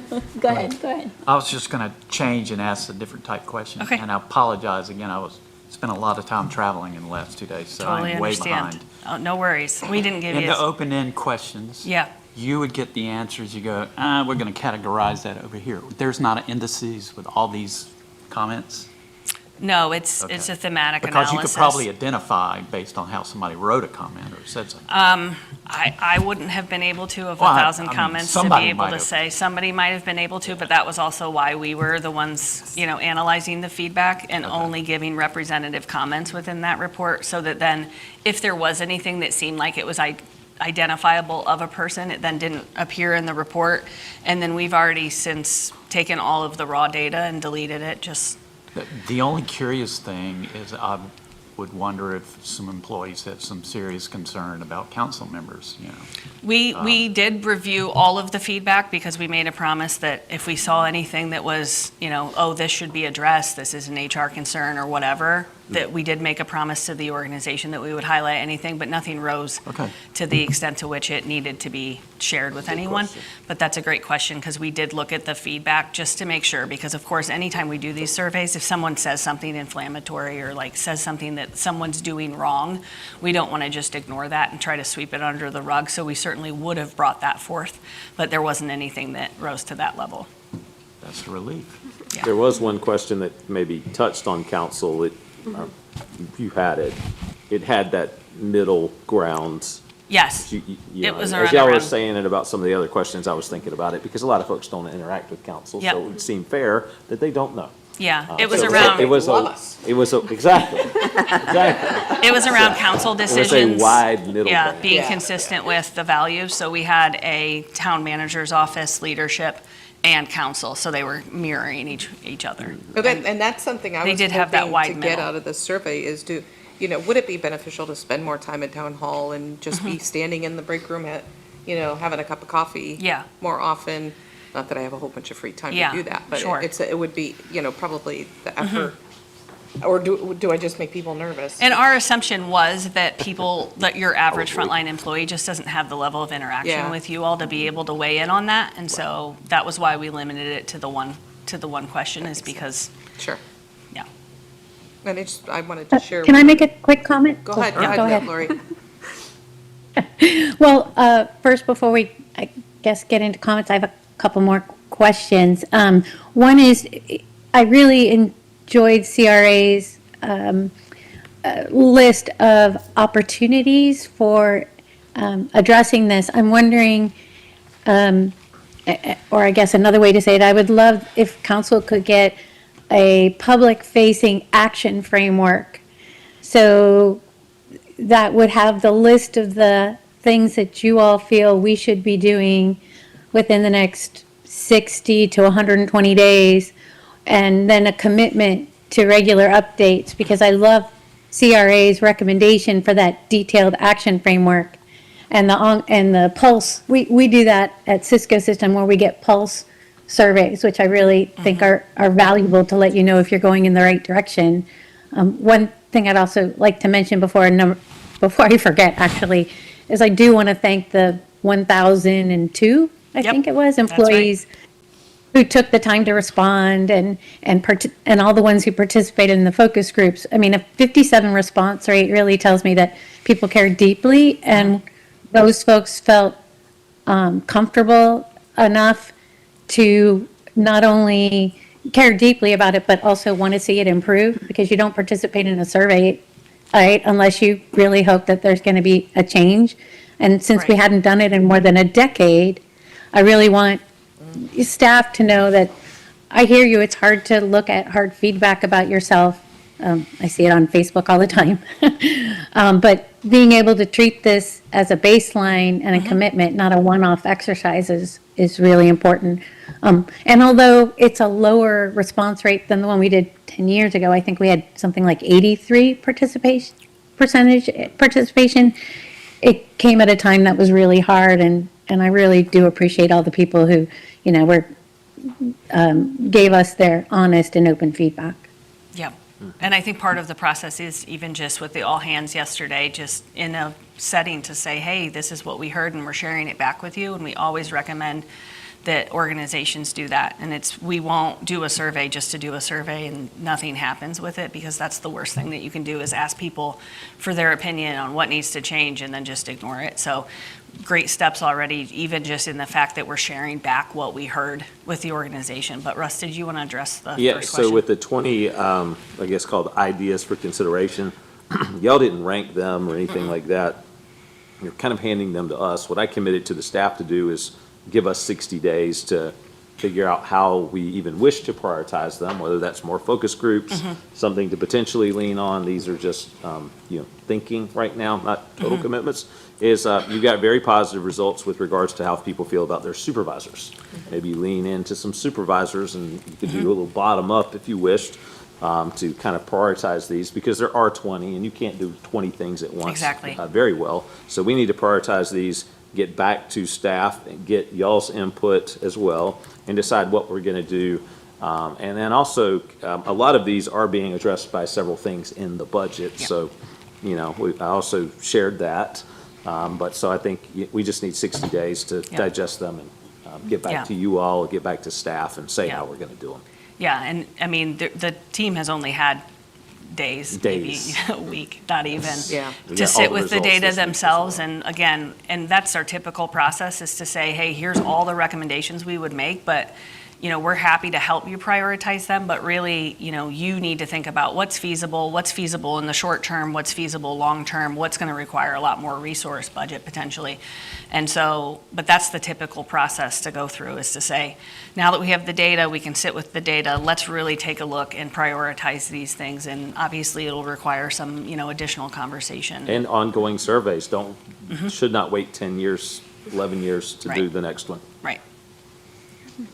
Thank you. I appreciate that. I truly support making sure that you all have the time that you need to, within 60 days or whatever, you come back with a clear action framework and also I think that gives all the people who responded to the survey, understanding that, yeah, their time answering the survey would actually lead to concrete steps. Absolutely. Great. Well, thank you so much for the Thank time. you. Appreciate you having me here in the beautiful town of Cary. I've enjoyed it, and your weather's pretty great too, but I know you can't control that, but everything else you do control. There's a is bubble, fantastic. there's a bubble here, actually. Oh, So- that must explain it. We don't have that up in Philly, so. Thank you so much. Appreciate it. Thank you, Kelly. So we're slightly behind, but we're due for a break. Why don't we just shorten the break, take 5 or 10 minutes, and Okay. come back and keep going. Give us a time, we're coming back. We're 2:40. 2:40. Awesome.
We're going to resume our quarterly, and I'm going to turn it over to Russ, who's going to introduce the next item. Yep, Kimberly Branch is here, Finance Director, to go through the quarterly Q3 financial update. Yes, good afternoon, Mayor and Council. You all know, I hope you understand by now that I appreciate being able to give you all an update during your quarterly meetings. Before we get into the business, I wanted to introduce some things that you have at your desk. We are putting a final bow on this 2025 fiscal year for the Comprehensive Annual Financial Report. So here you will have the actual ACFR, which is the over 300-page document. But most importantly, I love to introduce this popular annual financial report that you have as well. This is a summary, citizen-friendly document that we put together as well to summarize that information.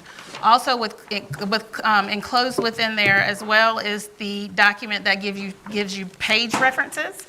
We talked a little bit about that in some of your orientations so that you can easily read through the ACFR at your leisure. So Okay? the popular annual financial report is basically a summary of the ACFR. That is exactly right. If Hot anyone dog. asks questions, you can give them a quick reference. It's very popular as well. It's very popular. And lastly, you all should have received at your area your quarterly report. I am, as part of my presentation today, I'm going to cover two things. One, I am going to do a summary of this report. I have page references throughout the presentation, so if you want to follow along with me, feel free to do so. And secondly, I am going to give you an update on our external auditor selection that you all have asked about in the past. Excellent. Okay? So with that, we have some key takeaways for you today. The general fund revenues and the utility fund revenues are outperforming their expenditures as of this third period, which ends March 31st of our fiscal year, which strengthens our year-end projections. Sales tax collections continue to show positive growth, while property tax revenues are projected to moderate primarily due to a variety of factors, which Stacy, when she comes forth and discuss the budget, she's going to talk a little bit more about that in detail. And lastly, you all will leave knowing that the external auditor review process has resulted in 2 finalists. Okay, so let's get started in looking at our financial snapshot as of the end of the quarter. On page 5, you will see where I documented the numbers for this slide. This is a 5-year history showing you how revenues compared to expenditures as of the end of the third quarter. As you can see with the last 2 bars, our revenues were over expenditures by about $39 million at the end of the third quarter. And again, you can see the history that we have here, and be reminded, you can see in 23 and 24 at this point in time, our expenditures were outpacing our revenues. So this is all the work that we've been doing over the past year and into this year is turning some things around for this at the point where we are of March 31st. Okay, as we go to the next slide, this is our projections. We promised you, I believe it was during the retreat, that after December of each year, we would be providing you with a projection. You can see this referenced on page 10 through 12 of your quarterly report. If you want to do a deep dive in any of the explanations that I talk about today, it's in that report. So we encourage you to read it. But in looking at this current year projection, I just want to walk through the quarterlies real quickly. Quarter 1, you can see here that the green chart, the green bar line, which represents revenue, is under expenditures. That's to be understood because historically, the first quarter of the year, our revenues are just not there. Because our property tax, which is our main which is our main revenue provider, is always collected during the second quarter of the year, and it, kind of finishes off during about the first week of January, which is why you will see in quarter 2 and quarter 3 that green line is outpacing the expenses.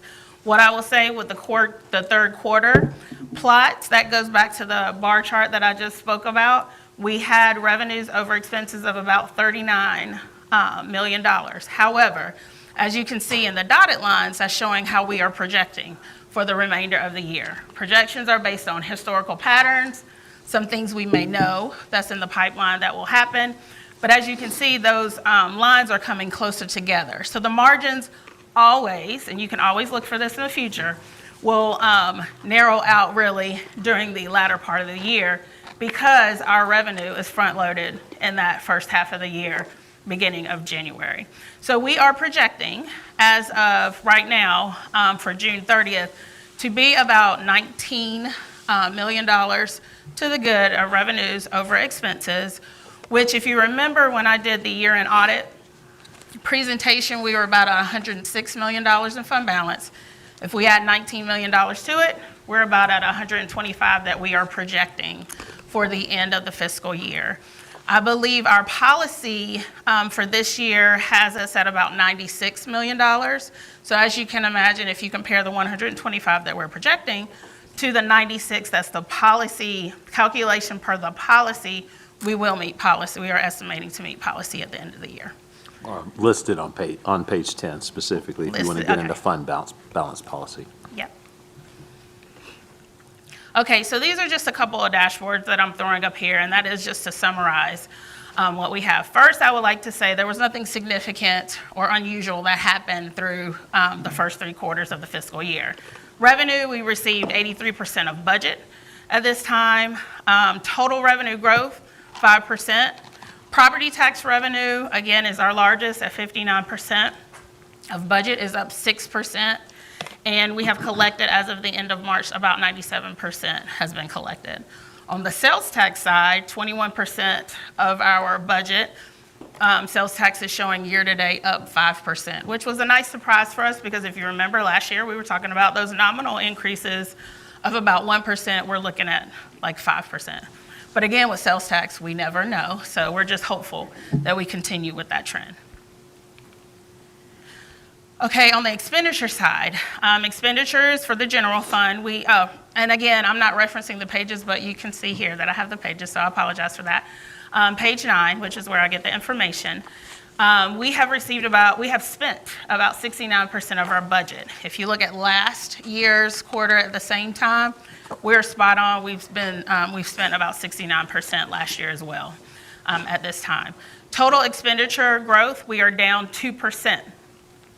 The reason that we're attributing to this decline is that we had a change in practice this year for our capital projects. So our capital project spending is down, so the money that we usually send from the general fund to the capital project funds has decreased over the year. And you'll notice the same when we switch over to the utility fund. Okay, utility fund. As you can see, this is a similar 5-year history. I will, of course, point out our quarter 3 of this fiscal year. You see we are recognizing the 77 revenue compared to the 47 in expenditures. There are a couple of things going on in the revenue this year. What is typical is we normally have a rate increase, and we did have another rate increase this year for the utility of about 4%. We also recognize some revenue from PFAS settlement. So that's another thing that has increased our revenue for this period. On the expenditure side, and you can see comparing quarter 3 2025 to quarter 3 of 2026, there was a pretty much significant decrease in the expenditure spending. It is exactly what I mentioned on the from the general fund side, this reason being the timing and when we are doing capital projects. And we're down about $18 million in that transfer to capital projects for this year compared to where we were last year at this time. Kim, was the PFAS settlement money, I don't recall us taking that into consideration when we were budgeting last year. Was it we didn't know when it was coming? I remember you discussing it with us Right. frequently, Lisa. I'm not implying that you didn't come and communicate with us about that. Was it, It hasn't been clear until recently when it was coming and even how much it would be. okay, and how much was it? I think we said 5 We million. received $5 million through March of 31. So of that 77 million, 5 million of it was the PFAS settlement. correct. Is there more PFAS money heading? Jamie, do you know how Jamie much we're says looking yes. for in total PFAS? Well, like you mentioned, nothing is a guarantee, but I think we're expecting about another $1.5 million over the next year or so. And there's no way to know when, or, right? Okay. right, And is right. that money utility fund only? Specific? So what can we spend that potentially $6.5 million on? I'll let Jamie speak to that. Utility fund, Cleaning PFAS out of Applications. the water? well, yeah, that kind of thing, but we, utility applications like if we need a facility improvement, if we have a water line replacement, Okay. if we have water main breaks, all those kinds of things. Thank you, that's helpful. It's helpful to understand that we have that, not unexpected bucket of money, but that additional influx Extra, of yeah. money Yep. that we can tap into for utility infrastructure or any utility need then? Yep, Okay, absolutely. excellent, thank you. Quick question, does that mean we can also use it for watershed protection and maybe purchasing homes that are flooded or areas where we need to do maybe better stormwater? Would that also fit into that bucket of money? The stormwater applications would not be utility fund. And so watershed protection could be, because that is funded in part by utility fund. And so it is within that basket of things we could spend the money on. Great, thank you. Very good. Thank you, Jamie. All right, so as we look at the dashboard that we have here for the utility fund, a lot of what I've already mentioned, 77% of the revenue was, of budget was received as of March 31st. Revenue up 17% for those reasons that we discussed. Expenditures are down 29%, and that goes back to the decision and timing of capital projects that have decreased over for this fiscal year. All right, so before I go into, Before we go on. yes, This was a snapshot taken at the end of March. That's the quarter. And a lot has happened globally since the end of March. I want you to look into the crystal ball and say, do you see an impact locally? I have not. However, what I will tell you is we are working on our projections because if you remember, after December, we're going to be working projections every month to see if we're seeing any of those influences. We're working to do another projection next week. If something significant needs to be highlighted, we will certainly let you all know. Yep. Especially with maybe fuel cost. Fuel, yep. I don't know if Jimmy wants to add anything to that right now. I know there hasn't been a problem, but it's probably something that historically has been as prices can fluctuate wildly. Yeah, it's not a problem right now because it is fairly recent. But if it continues in this matter, it will be an increasing thing for us to look at. Which then increases asphalt costs, bid projects, project costs. Just something to be aware of. Yep. One thing I would like to point out is your next quarter, you will see the impacts of getting us back to the 5% merit pool as well, because we started making those payments at the end of the third quarter. So we start seeing that that pickup as well in the fourth quarter. Say that another way? Go ahead. Well, I was going to say, because you added 2% Yep. to the merit pot mid-year, you're paying Incentives. retroactively Okay. Yep. in this quarter to what would have historically been spread across the quarters That's that right. folks would have gotten their right. raises. We So would the have captured expenditure- it mostly Yes. in that But projection it's still, that I still showed. within the budgeted amount. That's right. So Ultimately. it'll spend down that 77% a little bit. The 70, our percentages of budget will increase. Okay. Yeah. For this quarter. But the Yeah. projections are accounting The for all of projections, that. that's where some of that narrowing out will come. Yeah. Thank you. Yep. Okay, so there's just a couple more pages I want to refer to. I did not put them in chart form, but if you want to turn with me on page 15. This is a table you all familiar with. I believe you receive it at your work sessions, just so you can see how your $1 million is being allocated. When you shift with me to page 16, this is a good chart that we like for you to know about because we are responsible for letting you know about all of our budget amendments. If things come up during the year that we present them in the quarterly report for you, so for your awareness. And then lastly, on page 17, of course, you have your citizen public input, which I believe you all are also receiving that periodically as well. I have a question. Can we spend just a minute on this interfunctional budget adjustments? What are these? Okay, so most of the time we have and Stacy, you might want to, I'll let you go ahead and go for it before I say my, From a finance person, I'd rather the budget May I person borrow speak. your book? Yes. So I can be looking at the same thing? Yes. Thank you. All right, so we're at the interfunctional transfer section. Okay, I just needed to see the data. So anytime there are groups of expenses that are accounted for in what we'll call a function, and so public safety, police and fire are in the public safety function, but say information technology is in the general government function. And if we are going to do a budget adjustment that transfers money from one function to the other, we need to let you all know. And what our ordinance says is that we will let you know at a council meeting or through this documentation after the transaction has occurred. So that's what this table is doing. And if we look specifically, I'll give you a very clear answer.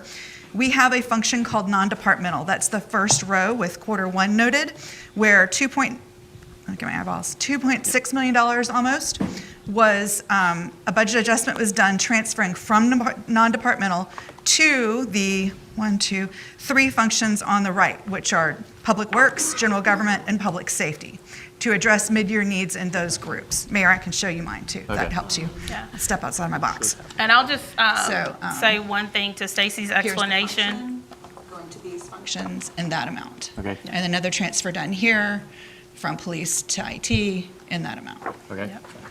And these, us letting you all know about these is required by state statute But because we our don't know ordinance. why this is being, oh, I took mayor's book. That's okay.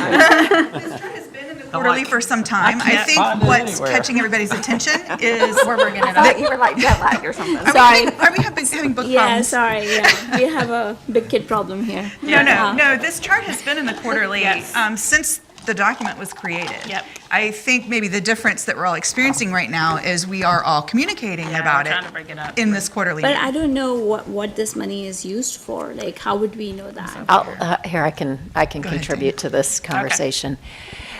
So last year, the budget was developed, and in the weeks before the former town manager gave his recommended budget to you, like literally weeks before, he did percentage cuts from various departments. And in an effort to reduce the amount of tax increase that was going to be associated with last year. When we then looked at the detail of what that meant, in particular, you'll notice, I think a pretty big chunk of it went to Public Works. Looking at the detail, we recognized that that really was not a feasible move, meaning there were going to be very visible cuts to services, Public Works being the example.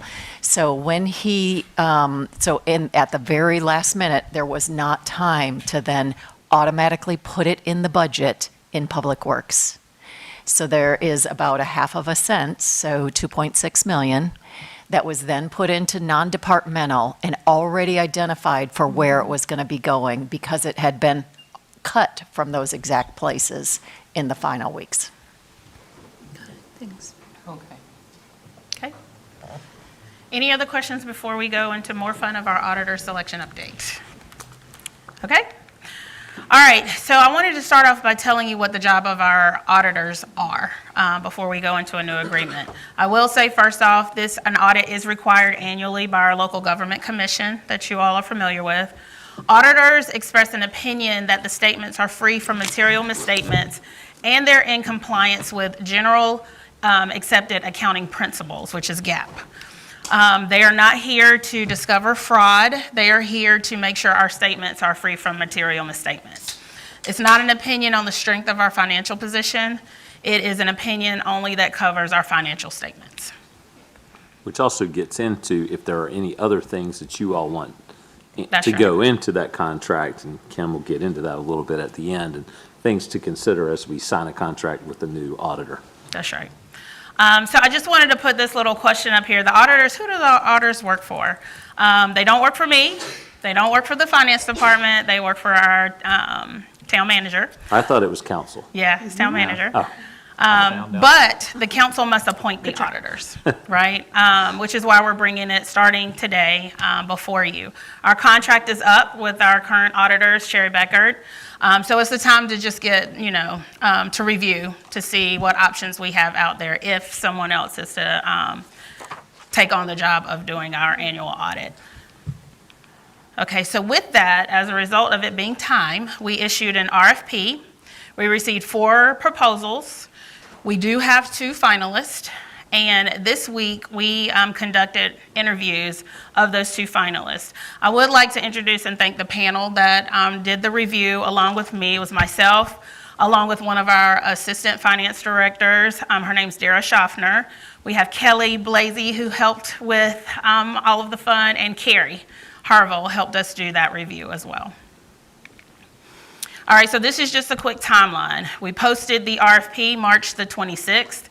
We had a pre-proposal conference March 31st. That's just where people who were interested came to ask questions. The proposal submission deadline was April the 28th. We conducted interviews, like I said, this week. Council feedback from what you learned today.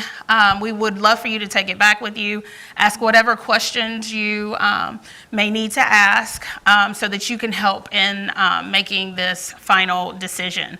The dates here, May 14th, which is today, through May 28th, is just to allow you all time to think, ponder up into your next 3 by 4 meetings, which I believe are the week of the May 28th. And then lastly, council approval and contract, we will go to council on June 11th to execute that contract, get approval of that contract. Okay, here are our 2 finalists. Our finalists are Cary Beckert, who we have a history with. They've been with us for about 25 years. And then we have another contender, Malden and Jenkins. Malden and Jenkins is a smaller firm than Cary Beckert. They're trying to build their presence in North Carolina. I do want to point out both firms shared multiple other financial services outside of the audit that they can provide, all of which is at an additional fee. These are some of the criteria that we go through when we receive their initial proposals, that we read, when we read through them and we graded them. I won't read through all of these, but we can take a minute for you to glimpse through and see what you see or ask any questions you may have. When you're ready, I can switch. Would they have the same, would a different auditor from Cary Beckert have the same process likely that Cary Beckert did, like interviewing the mayor? Yep. Okay. For the most part, when you think about audit process, they're the same across the board. And we did notice that during the interviews as well. Same across the board.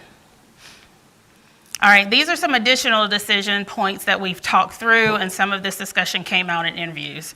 Just the North Carolina presence, Cary's experience directly with the firms, Cary's service, staff concerns addressed during the interviews. A big thing that came up in Cary Beckert's interview was just the concept of independence. Leanne, who presented the audit at the end of the fiscal year, she spoke a little bit to that, in that they have policies and procedures to make sure that they are complying with the independence rules. Leanne, this was her first year, this past year, 25 in the audit. So their goal is to make sure in the audit that they have fresh set of eyes, someone who's coming in new, but also some institutional knowledge of people that can continue the continuity of the audit. On the Malden and Jenkins side, some of the questions came around their North Carolina presence. The biggest city, municipal city that they had was Greensboro, but they also audit Rocky Mount. And that for us was an area that we felt like we needed to discuss. They have currently about 3 other jurisdictions that they have that are being audited by the Office of State Auditor. And I asked Cary Beckert the same thing. Right now, I believe we're the only ones that they have, but they're getting around. But I said all that to say that those were some things that we had to do deeper dive conversations about through our review. And can you share any of that? Because what happened with Rocky Mountain? I mean, that's a story in itself. It is a story within itself, but similar to Cary Beckert, who has we talked about the policy with them. They went back in their explanation of our job is to make sure your financial statements are free from material misstatement. And a lot of times, some of these findings don't meet that materiality threshold. And so if it doesn't meet the materiality threshold, and it's not, unless it's fraud, knowing fraud, it's not going to be additional work behind it. So they were, and I don't want to dig too far deep in this, but I thought Rocky Mountain was taking money out of reserves and paying for So operations and. they were losing money out of their reserves, Yeah. but they were accounting for it properly in their Yes, financial statements, yes. if that makes sense. They were spending down without the analysis to be able to properly spend down. So if we did that, that wouldn't be flagged? You're asking me my opinion now. Yeah, okay, sorry. And then I used to be an auditor, so there's a lot of things I can say about that. Because some of that I would think would come up in some of the analytical reviews that they do. But if it's not material, they're not going to do a deep dive. Okay. Because their job, again, remember, is not to And- discover fraud. And then it's good questions, which you get into, we may want to consider an alternative approach on this slide. So, Yes. as you guys help us make the decision, there's two options that I would propose. One is we go with what the RFP says, which is usually a 3-year agreement with the option to extend, or we can get in a contract, of course, of less than the 3 years, issue another RFP a year or so out, and do this review all over again. The reason why I put preferred in the first column, though, I will share with you, there's not many people in the business of local government auditing. So our numbers for people who are responding to the RFP, they're small, and a lot of times it's the same people. So we could be reviewing the same people all over again to have the same, findings. So these are what you're presented with as the options. Again, we would love for you to ask whatever questions you want over the next couple of weeks. If you don't ask me my recommendation, I'll save it for later because I'll give you all a chance to help us with that. But those are the options we have. They're not looking for any decisions today, just feedback. That's right. And obviously then feedback over the next couple of weeks. That's right. And again, since we didn't get too many proposals to this, is why kind of an alternative approach could be considered. Yep. Can I ask, did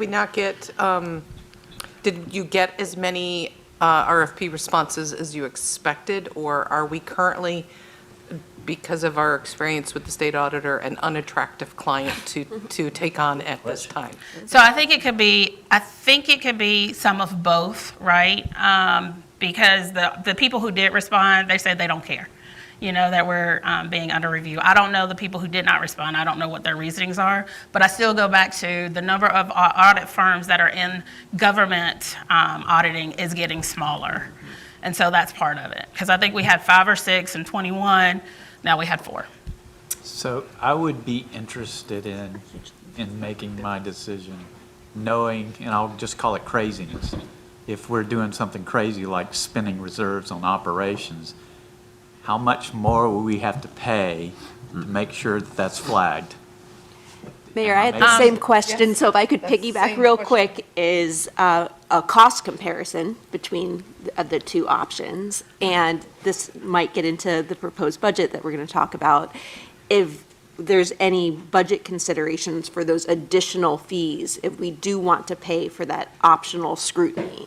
So we would have to understand what jobs we are wanting outside so we can get the full spec for the fees. What I will say is the fees as presented to do a baseline audit, they are running, Cherry Becker is a little bit lower than Malden, but marginally they're close. I will say, even with the policy discussion that we had for Cary under Cherry Becker, we had a fresh set of eyes, which was Leanne. She ran the calculation. So, so we did benefit from that fresh set of eyes, the way they choose to equip their teams. So Kimberly, we would have to know the, sorry, who was that? Kimberly, Yes. I have a question, and this might not be the most popular question, but I'm going to ask a question that we all were scratching our heads, and maybe it's irrelevant now. But our Mayor Pro Tem questioned this multiple times, and I don't know if, Lori, you're still on the line? I'm here, and I think I know where you're going, so go ahead. So Laurie brought this up multiple times when we were going through the low phase, and we still probably we're not out of that low phase. That why did we not change our auditor even after 3 years? And with the current finding that we have with the fund balance, how did they not cover that in their finding? So are we also going to consider those things when we're looking at the to renew the contract or perhaps find a new one? Yes, we do. What I will say is it all comes back to what an audit is really intended for. And so even when you look at the spending of those back years, the spending was not significant enough, and it was planned. There was some planning from the council adopting certain things in the budget that helped facilitate some of that variance. But again, when they're looking at analytics and stuff, they're looking for things to jump out as significant. And in those years, even that didn't happen. And it's Now- to say it differently, that would be an additional service. That you would should be an consider. additional How much would service. that cost for us? Well, how much is this? Could you give a range of what the price is? When you Oh, mentioned- so the base prices for the audit, Cherry Becker submitted about 92, 97, y'all keep me honest. Yeah, 90 Cherry Becker's at 92,500 and Malden and Jenkins is right at 100,000. Yeah, so that's what I was saying, they're fairly close for the baseline audit. The additional fees, which both firms offer, we'd have to figure out what we're looking for in order to. But I think I'm hearing there's an appetite for us to consider adding on some additional scrutiny from this external auditor, especially for the immediate future. Yep. Did I say that right? Yeah, what I would, what I would love to know is maybe being specific and saying, our last experience included us being under our fund balance target without council clearly understanding it. So I'd love to know how we ensure that they surface and communicate situations where we're materially off from our own financial policies, like fund balance or debt coverage, even if there is no generally accounting practice misstatement, right? So what that, I guess what that might mean as adding it onto a service, but clearly if they looked up our policy 175 and saw that it was 33 1/3%, yet they calculated that we were below that, I would think aligning the data to the policy is a value-added service, even though we might not have asked them to do that in the previous contract, which is what you had told us. So I think alignment with our policies, if that's an additional service, would be an important addition to the contract. Sounds good. We can, And go ahead, Dana. Yeah, I want to add a couple of things because this is such a good conversation. I think that we can all agree that the primary issue was not actually the dropping below the fund balance. It was the lack of transparency about dropping below the fund balance. And so there's many ways to solve that. In fact, Councilmember Bush pointed out one, I think it was in Raleigh's book. So we actually prepare the information, and then the auditor reviews what we prepare. And so, so there was some things added in the most recent ACFR. It was kind of last minute, so it was hard to elaborate in detail.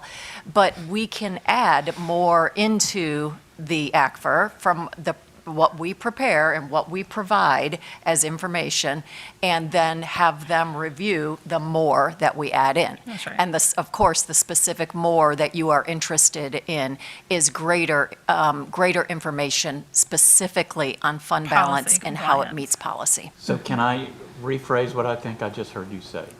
We put in what we give to whoever our auditor is. Here's a fund balance policy, here's where we are. And they take that and they make their report. That is exactly right. We can ask them to do the additional service of validating the information that we provide in the book. I could be wrong, Kim, but I do not believe the 2024 had specific fund balance references to the policy within the document? It Do you did not. recall? Well, It did not, what it yes. has is a surface explanation of definitions, but not Yes. like calculations. Yes, And yes. that's what Dana is speaking about. We need to include within our notes that we provide to the auditors an actual calculation of policy. Okay, so Kimberly, that was the first part of the question, right? The second part is, are we okay to bring the same person where we had this, maybe not a slip up, but at least from our perspective, we felt, what? How did we pass this audit, right? Like, is this just bringing the council up to speed on this is the scope going to be, this is how it's going to run? And are we okay with Sherry's service? So I think our team would agree that we feel like we get good service from our existing auditors. Sometimes people look at the number of years that we've had with Cary Beggart, but if you did a local review around municipalities don't change auditors very frequently. I know Raleigh has had Cary Beggart as well for about 20 years. So, I think that's important. I do think it's important, going back to Dana's comment, the notes are ours. We put in the notes what we feel like need to go in the notes, and they review the notes. If it's something that stands outside of a typical audit. And so they did what we asked them to do. That's They right. did what we asked them And to you do. didn't have that as an extra service We did not at have that that as moment an in extra time. service. That's exactly where I think I've landed. I hear you loud and clear, and I did previously when it was presented at council. This is the job of the auditor. Here is what, is there a material misrepresentation of X, Y, and Z? I think what, especially those of us that have been around for, a minute, what we're looking for is higher oversight in general outside of what is typically reviewed. Outside of what's typical. In these auditors, and how do we put that in place? We do trust you, and we also want to show you we trust you by verifying your good work. That's right. Right? Yes. And so this auditor, for example, from my conversation with the state auditor's office, our auditor, when they're reviewing what we give them, they're not looking to see, hey, should they not be paying for things they're procuring That's on right. a P card? That's right. And incurring That's right. fees, That's right. right? Where, how do we get a third party to look and make sure that we're doing the smart things, Yep. that we're doing the best practice things? Because I think there's been some of the stuff like the checks, the large checks, things like that would Yeah. have gotten caught If we as a had the not to extra best fees. practice, if we Yep. were, plus with us having in the most recent history, underfunded and understaffed. Yes, yes. So I just you want to make make sure great to points. acknowledge that we also don't have the people necessary. You'd all have to That can have complete the X-ray work. vision, superpowers, and work 20 hours a day to also do that kind of extreme overviewing. So can we use one of these firms to do that additional oversight? Yes. Right, and if so, I'd really like to know how much that costs so that we can then have a firm conversation where we're talking, this is what we're going to get for this dollar amount, and here's exactly what they can do for this additional oversight. Yeah. And if they can't do those additional things, how do we get those additional things? Did That's I right. sum that up kind of well? Yep. That's where I've landed. And you have all had the patience of saints explaining this whole, here's what the auditor does do, We and love here's what it. they don't. So I get it. I finally get it. And I wanted to add just a couple of things relative, Sarika, to your comment. I don't know if it makes a difference or not, but I had two, what I will call extraordinarily difficult conversations where Kim had to bring me into them in December and January. And Cary Beggart was an extraordinarily difficult conversation. And I mention that because they were taking serious what they were hearing from the mayor directly and what they were hearing in the media. And so, Difficult as in what sense? Pardon? Difficult as in what sense? Like they were asking difficult questions? Very difficult questions. They wanted to get down to the bottom. Getting to the bottom of what was going on with the transition of the town manager. Okay. Yep. And then the second thing that related to what you were mentioning, Carissa, the proposed budget, there used to be an internal audit function quite a long time ago in Cary. That internal audit function went away. It was unfunded. Unfunded at some point. There you go. Yes, okay, so it was unfunded at some point over the last 10 years. It is part of Russ's recommended budget to restore that position. I've been waiting to say that. Yeah, yes, sorry I took that from you. Yeah, so When we get to Stacy, you'll see more about it. Yes. So that doesn't get us someone in place on July 1st. You know, it takes us a little bit of time, but an internal audit position is scanning things year-round to see if there's any anomalies in P-card purchases, et cetera. But if it's an internal role, much like, can we police ourselves? And if the answer is yes. We're going to talk about that, Okay, though, right? Well, you should talk about it with regards to whatever the outcome investigations are and what you want P-card policy or other policy updates to be, especially in reporting to council. If you want a third party to then verify that, independently verify that, that's fine We'll too. say that, yep. But we probably will get the investigations done, then start working on policy changes. Actually, I Yeah. know And finance is actually already working on them. I'll tell you a little bit of what will happen, even with the internal auditor. The internal auditor will do the work of what an internal auditor does.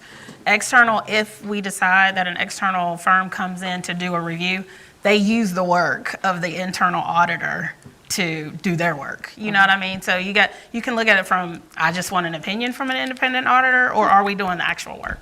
Okay. You know, that satisfies what you all would like to see. Thank you. Yep. Have we? I'd like to thank Carissa for her comment, or Councilmember Cohn Johnson for her comment. I think the one thing that was surprising to me as well was the reporting structure. As Russ said, that I really thought that, I didn't realize that the auditor worked directly for the manager, but the auditor works with management day to day, but they're appointed by council, yet serve the town and our residents. But I've always felt that and expect them to speak pretty candidly to us about what they see, not just whether the books follow the general accounting principles, but whether there are, as Councilmember Cohn Johnson said, emerging risks with fund balance or budget to actuals and our own financial policies. So I appreciate when they come to us and they present findings after the fact and in as much as they can in plain language, but in public. But being able to flag any concerns, as I'm guessing Russ is getting to with an internal auditor, is important. And also, I also hope that if the mayor or any other individual council member reaches out to them, I still expect the auditor to respond, but be consistent with their standards and then share that response with the full council so there's no private channel that undermines their independence. But I think that should also be raised as a flag that I truly expected them to respond to the mayor when he reached out to them, and that was a bit concerning as well. So I just wanted to make sure we're all on the same page. Yep. And Councilmember Bush nailed that. That's what I don't want to do is undermine the independence, but also really looking to staff to tell us, what is the best practice here. We're under a lot of pressure to hand residents and citizens and taxpayers a very clean, this is the full proof plan we have, right? To make sure that nothing in the future is going to get the answer, I didn't know. Yeah. Right? So there's only so many reports you can give us. This is a lot of reading, right? We all have all this bedtime reading. It's scintillating. But even if you produce everything, like if you write everything down and we've got 1,000 reports, we can't ingest all of it. That's It's right. we're part-time leaders here. It's not realistic. And not experts. And as much as you're trying to make us experts, you're absolutely right, we're not experts. So that's where an individual on staff dedicated to oversight as well as something external, I don't see a path to avoid that combination being the only answer that we can sort of land on. That's just my opinion. I see a couple of head nods, but I believe, from hearing from residents, hearing from taxpayers, I believe that's what they're asking us to do. Sure. More oversight. Make sense? Ross, we're at 3:30. We sure are, but y'all had a lot of questions, so I think it's, you should make sure that you Sarika get said this it's time out. for Kim to go. I have to leave at 6, so I'm leaving at 6 today. I'm out. Yep. Thank you. Thank you. Well, then, assuming you're done, yep, thanks, Kim. Assuming you're done, we're gonna tee up the next presentation, which I will read it. Stacy's going to review our budget with us, and the only thing that I want to say going into this is just remember that you are not making budget decisions today. We would love to hear your budget feedback, and obviously we'll take any of that and we'll roll into the May 28th work session and talk more about the budget. So today, I think the important thing is to give us any feedback, questions, or comments that you have as we move through the process with you, and probably likely have 2 more work sessions on the budget, knowing that you have to adopt a budget at the end of June. Right, June 30th is the deadline, because July 1, a whole new year, and we get to do it all again, y'all. Yay, see, we're 2.5 hours in, I'm psyching myself up. All right, so let's talk about the fiscal year 2027 recommended budget. And the fact that you have a copy of it on your. Oh, you do, that is true. Let's front of not you. dismiss the fact that you do have copies with tabs. Hole punched, ready to go in your binders. Hole punch ready for the binders. And they're it- still hot from the printer last They're night. pretty warm from the printer last night. Stacy and her team were here till 11 o'clock last night getting those things printed. It's Margaret and Elizabeth that I also very much online. appreciate. It's online. Oh, And yes, it is and it's online as online well, now. for those that are watching us online. And when we get to the end of today, at one of the end slides that you'll see, we'll walk through some documents, much like Kim did. I will just verbally show you the page numbers, and then you will get these presentations at the end of today. You can go back on your own time when you're thinking about leisurely reading and check those out. Sound good? Okay, so today's agenda from a budget perspective, we are going to talk a lot about the budget development and priority setting processes, of which you all have been a really important part of. We're also going to share an overview of the document that you have in your hands and what's online right now.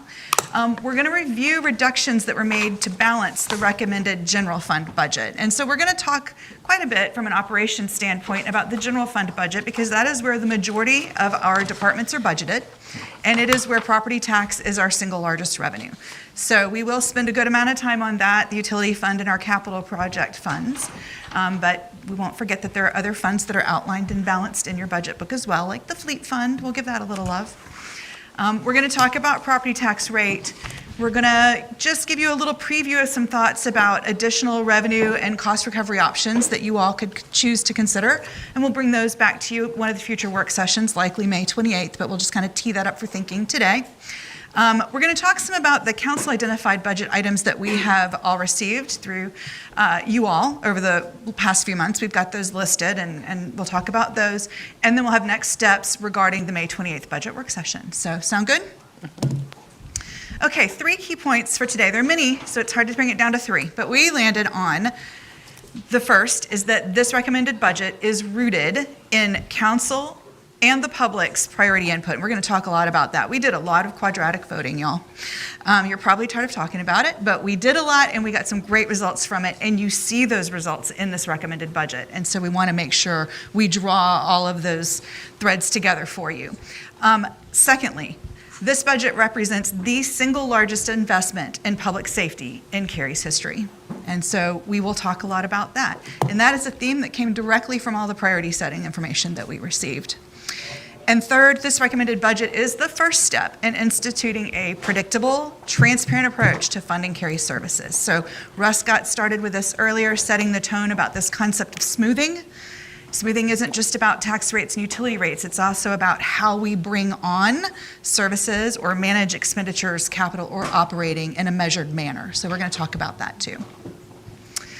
quick reminder, I know Russ reviewed this as well, but we've got these points that consistently conflict, right? So just kind of keep this Venn diagram in our minds as we walk through priority setting and decision making about service density, taxes, and the fact that everybody wants the middle, and really the middle is unachievable. Maybe we flip the Venn diagram and you want unstable services, high density, and higher taxes, and then see if more people talk about it. How about Maybe that? so. Maybe so. It's nice to see this chart. I'm particularly excited to see that of a 2-page schedule, we are on the last button of the first page, y'all. You've done a lot of work. You have, Thank and we should not minimize that. I mean, this started with you all consistently back in January, and we have now made it to the far right on May 14th. We've gone through the public input, and we still are taking more and looking forward to receiving it. But it really has been a great and collaborative process. We're going to talk more about that shortly. These are the remaining dates after today. So we have 2 work sessions, 2 budget public hearings, and we're set for you all to adopt a budget on June 25th, last meeting in June. Why are we not moving forward? All right, so we're going to talk a little bit. We're going to get started with process and priority setting. This is a chart that I've shared with you previously. It really is just a reminder that the budget is a year-round process. You'll see at the top, we start like July to October. We're already pre-planning. And here we are down here in May. We finally made it to the recommended budget, and then we'll review and discuss with you all, and then we'll adopt, and then we'll start again, right? So this is a process that happens year-round. It's not really just going on in May and June. But what makes this particular process unique is we restored some fundamentals, some best practices, things that we used to do and had kind of fallen away. We've brought them back. And we wanted to make sure we made everyone aware of that and kind of provided a little reminder. The first is that directors collaboratively developed a recommended budget, both operating and capital, and delivered those to the interim town manager, Russ. And in my 26 years with the town of Cary, and many of those in budgeting, this was, if not the most, one of the most collaborative efforts I personally have been involved with. So this really is something that started within the organization and is coming upward to you all.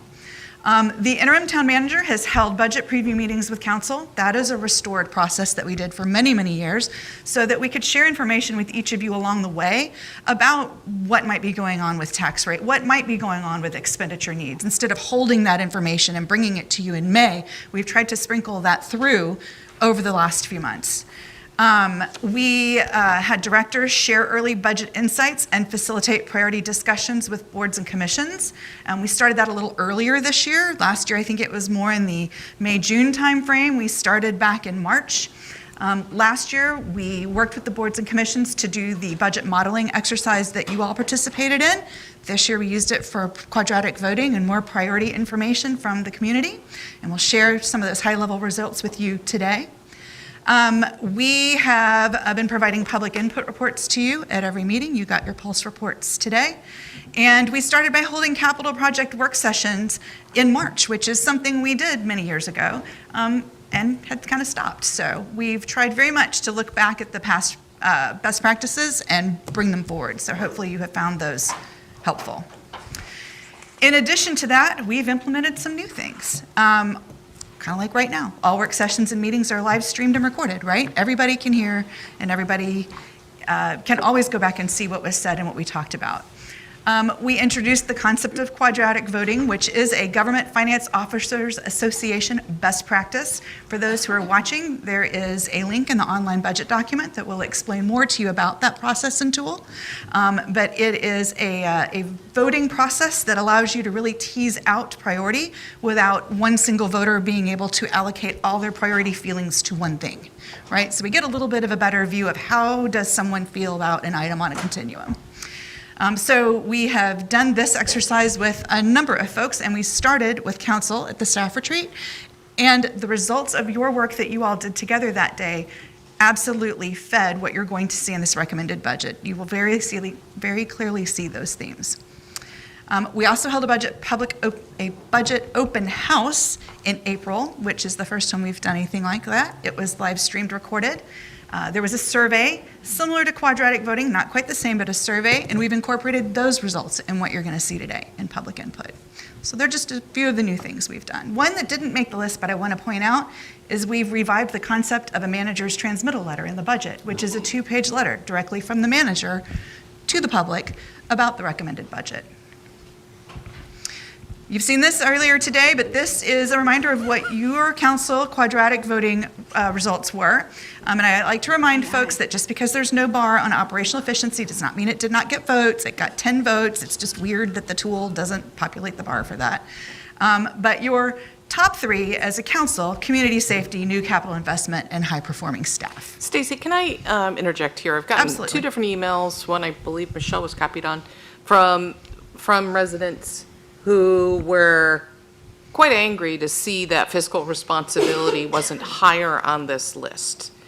And I recall distinctly when we were discussing this that I believe the majority of council felt it was a pillar.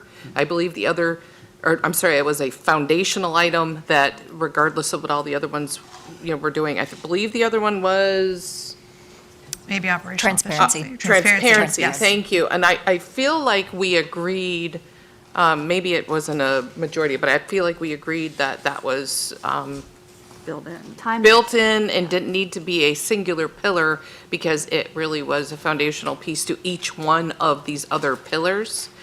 And this is the second time I've seen this graph now, and it gets stuck in my craw. So I wanted to mention that perhaps we can update this slide to represent those 2 foundational items that we discussed. Yep, I appreciate that feedback. And We that, talked about it this morning. we did.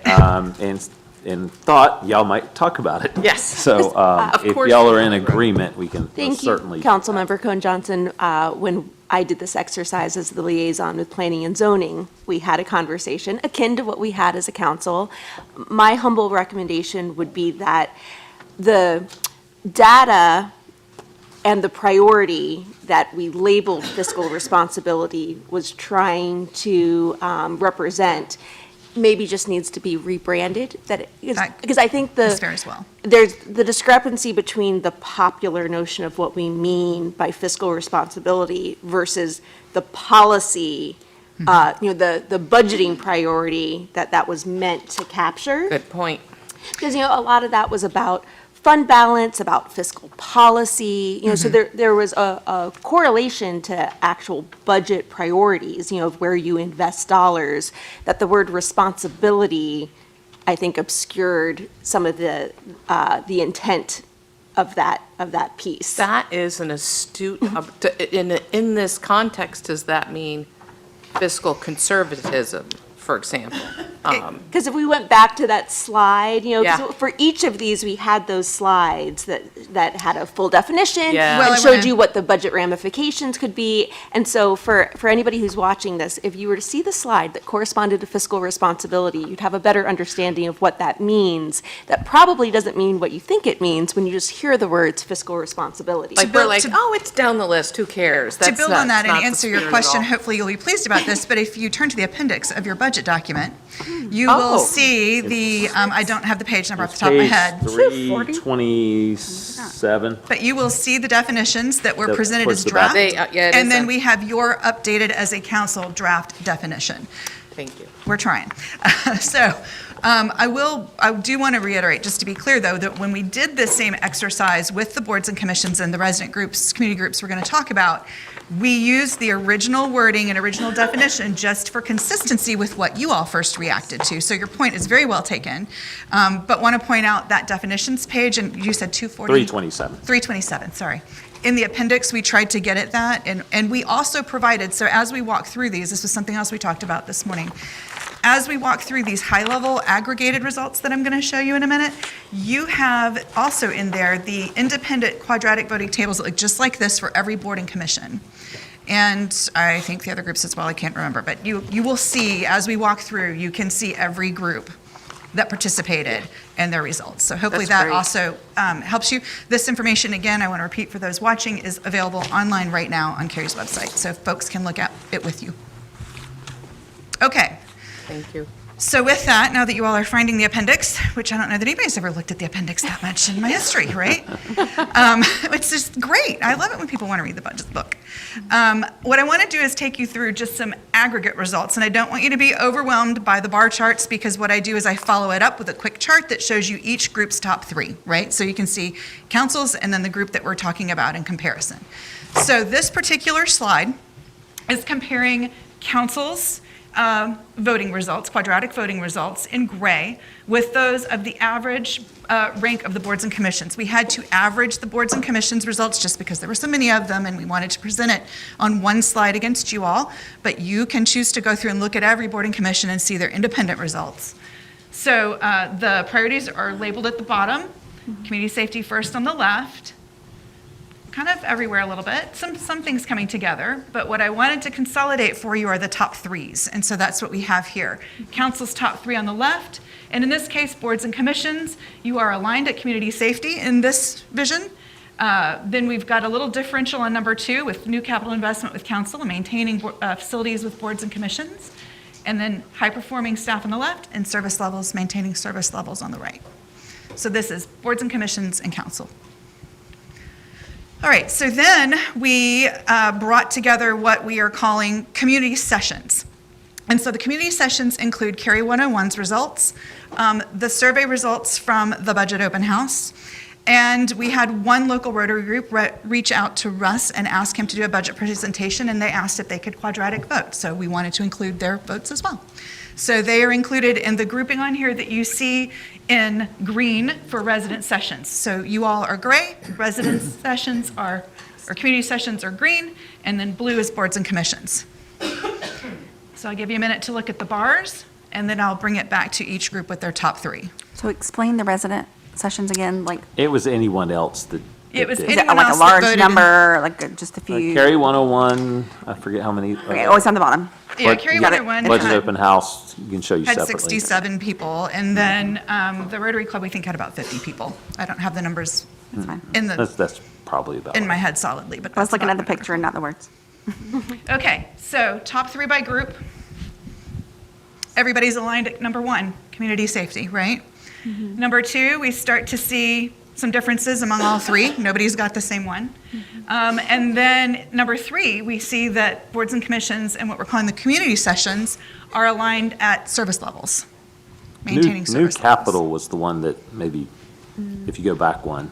Go back to one. the chart, just the most difference of opinions, if you will. Right here. So is the residents ranking fiscal responsibility is very high compared to other council and Yes, that would be the board. green, yes. So, same question.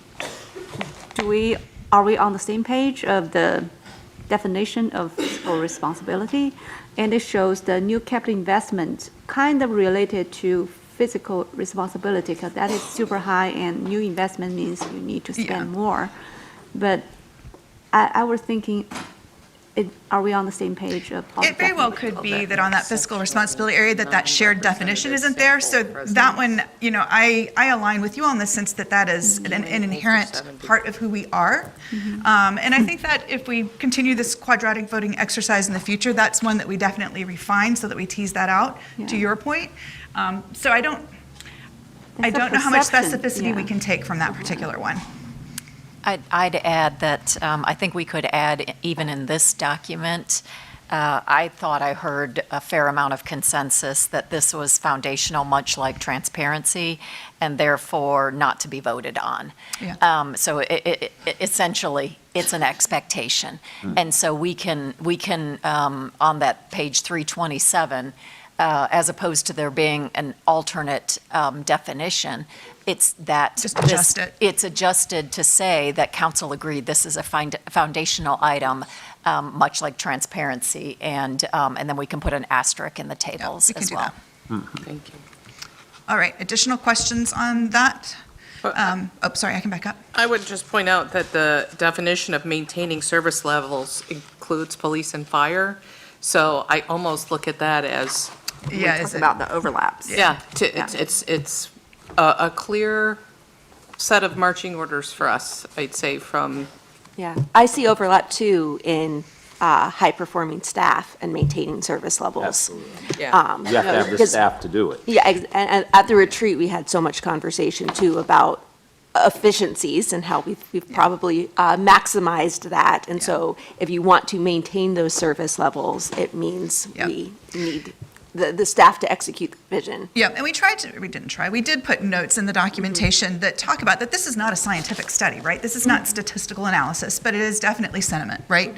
And there's a lot that we can learn from the sentiment. This is the first time we've done it with y'all. Absolutely. So we'll learn from it, and you get better as we go if you wish to build budgets around this type of voting exercise and Yeah, priorities. we'll refine it. Yep. All right, so last Lori? one that Lori online. shows this information in aggregate. Lori, have a question? I don't know. Oh, I'm just checking if Lauren. Yeah. Well, I agree with the idea of the fiscal responsibility being similar to transparency. I think we came up with that. I definitely remember us coming up with that. I would also like to say that when I voted, I put most of my voting in fiscal responsibility. So in some respects, if we were to run it again, I would imagine it would have potentially a different skew for the council, just taking that one out and allowing everyone to, figure out what their priorities are associated. The other comment I would make is I would like to understand from a participatory budget perspective, the alignment or the misalignment of council's request or leaning towards capital investments where the public was definitely not on the same page. That I think that bears some additional diving into to understand why. We can certainly do that. as opposed to maintenance, possibly. Right, maintaining what we have, not Yes. building more of. Yes, that's the way I took Exactly. it when I was doing the exercise. And I think, and you will see as we follow through this conversation with what's in the recommended budget, a blend of all these things is considered and included. So don't get my advice would be not to get too wrapped around the axle on this particular part until we are able to lay the whole plan out and then react to that. Well, and I might add some commentary to new capital because you also didn't give the context of what capital might be. It was the concept of capital, not specificity of projects, which may have gotten people to lean certain ways, but it was very broad and open-ended. But from the biannual survey, we see people want more sports. That could be new capital. If you built parks and then program Greenways, them, yeah. More yes, programming. I can see how you could get there, yes. Okay, last slide on this, and then we'll move along to the next segment. So the last part of community input shows us, this is just comparing the community participants. So Cary 101, the Rotary we discussed, and the budget open house. This is not putting council in here, not putting boards and commissions in here, just how did those community input opportunities come And through? Michelle, just to your question about numbers of people, they didn't get to vote, but if you go online, you can see there's been over 3,000 views of the budget open house video. And this is the top three for each of those groups. Cary 101 on the left, Rotary in the middle, budget open house attendees in the green on the right. And so here, you see a little alignment. Well, you see alignment around community safety because it's one or two in all three, right? You see affordable popping in, and then now we have maintaining coming in as well. And those groups, I think, skew a little bit older too, so I'm not surprised to see some alignment there from what I heard with the senior advisory board as well. Again, not scientific. Yeah. Really about sentiment. And super excited that we did this for the first time. But those are extremely engaged residents. So we took all of this as we take all public input that we have received and will continue to receive. But in particular, how did we use this information to form the recommended budget that's before you? Well, you're going to see a lot of themes coming back to community safety, capital investment, staff, maintenance. Maintenance is absolutely in there. And what I'd ask of you all is that in time that you really focus on reading the interim manager's message, Russ's message, and the budget overview, because those really break down what is in this budget. And we'll talk more about specific things to read, but that's just my early level pitch for those two documents are great. Thank you. All right, so without further ado. 20 pages or less. Where's your letter? The very first It's, section. there's a tab, it has its own Might only tab, be manager's 15 message. Oh, manager's message, okay. And the overview follows directly behind. All right, I know we're all excited to talk numbers, so let's talk numbers. So the fiscal year 2027 recommended budget totals $573.5 million. That's the total budget, all funds. $445.9 million of that is related to operating budget, and $127.6 million is capital budget. And so for a little frame of reference, the total budget is up about 12%, which is about $62.5-ish million. The operating budget is up about 6%, about $25.5 million.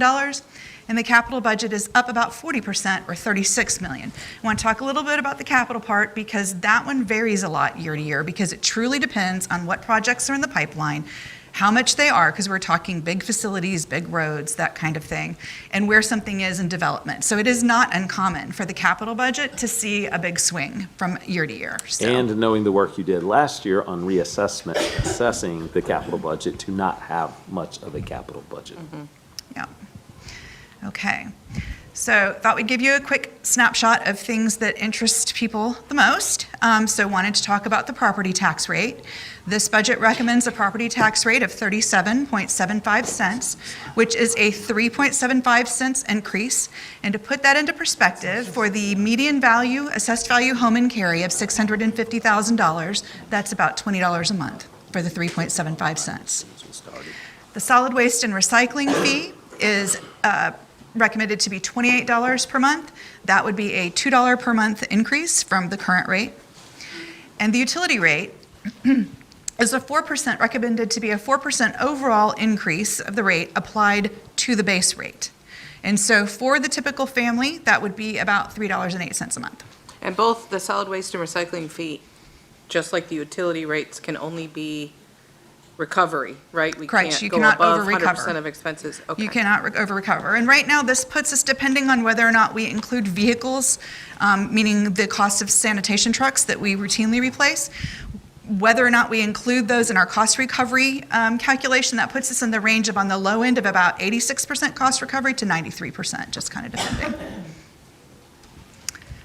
Okay, so what I'd like to do next is walk you through some of the major funds and just give you expenditure and revenue information. And then from there, we're going to go into the themes of the budget that we talked about earlier.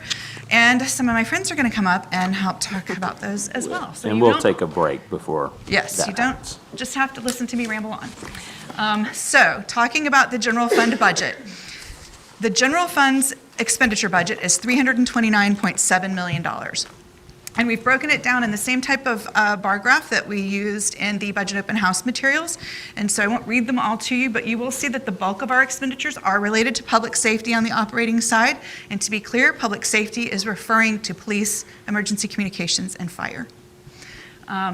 You'll see general government. I want to make sure folks understand that that's really talking about a lot of the folks within the organization that support the rest of the organization, like budget and finance and purchasing and that kind of thing, HR.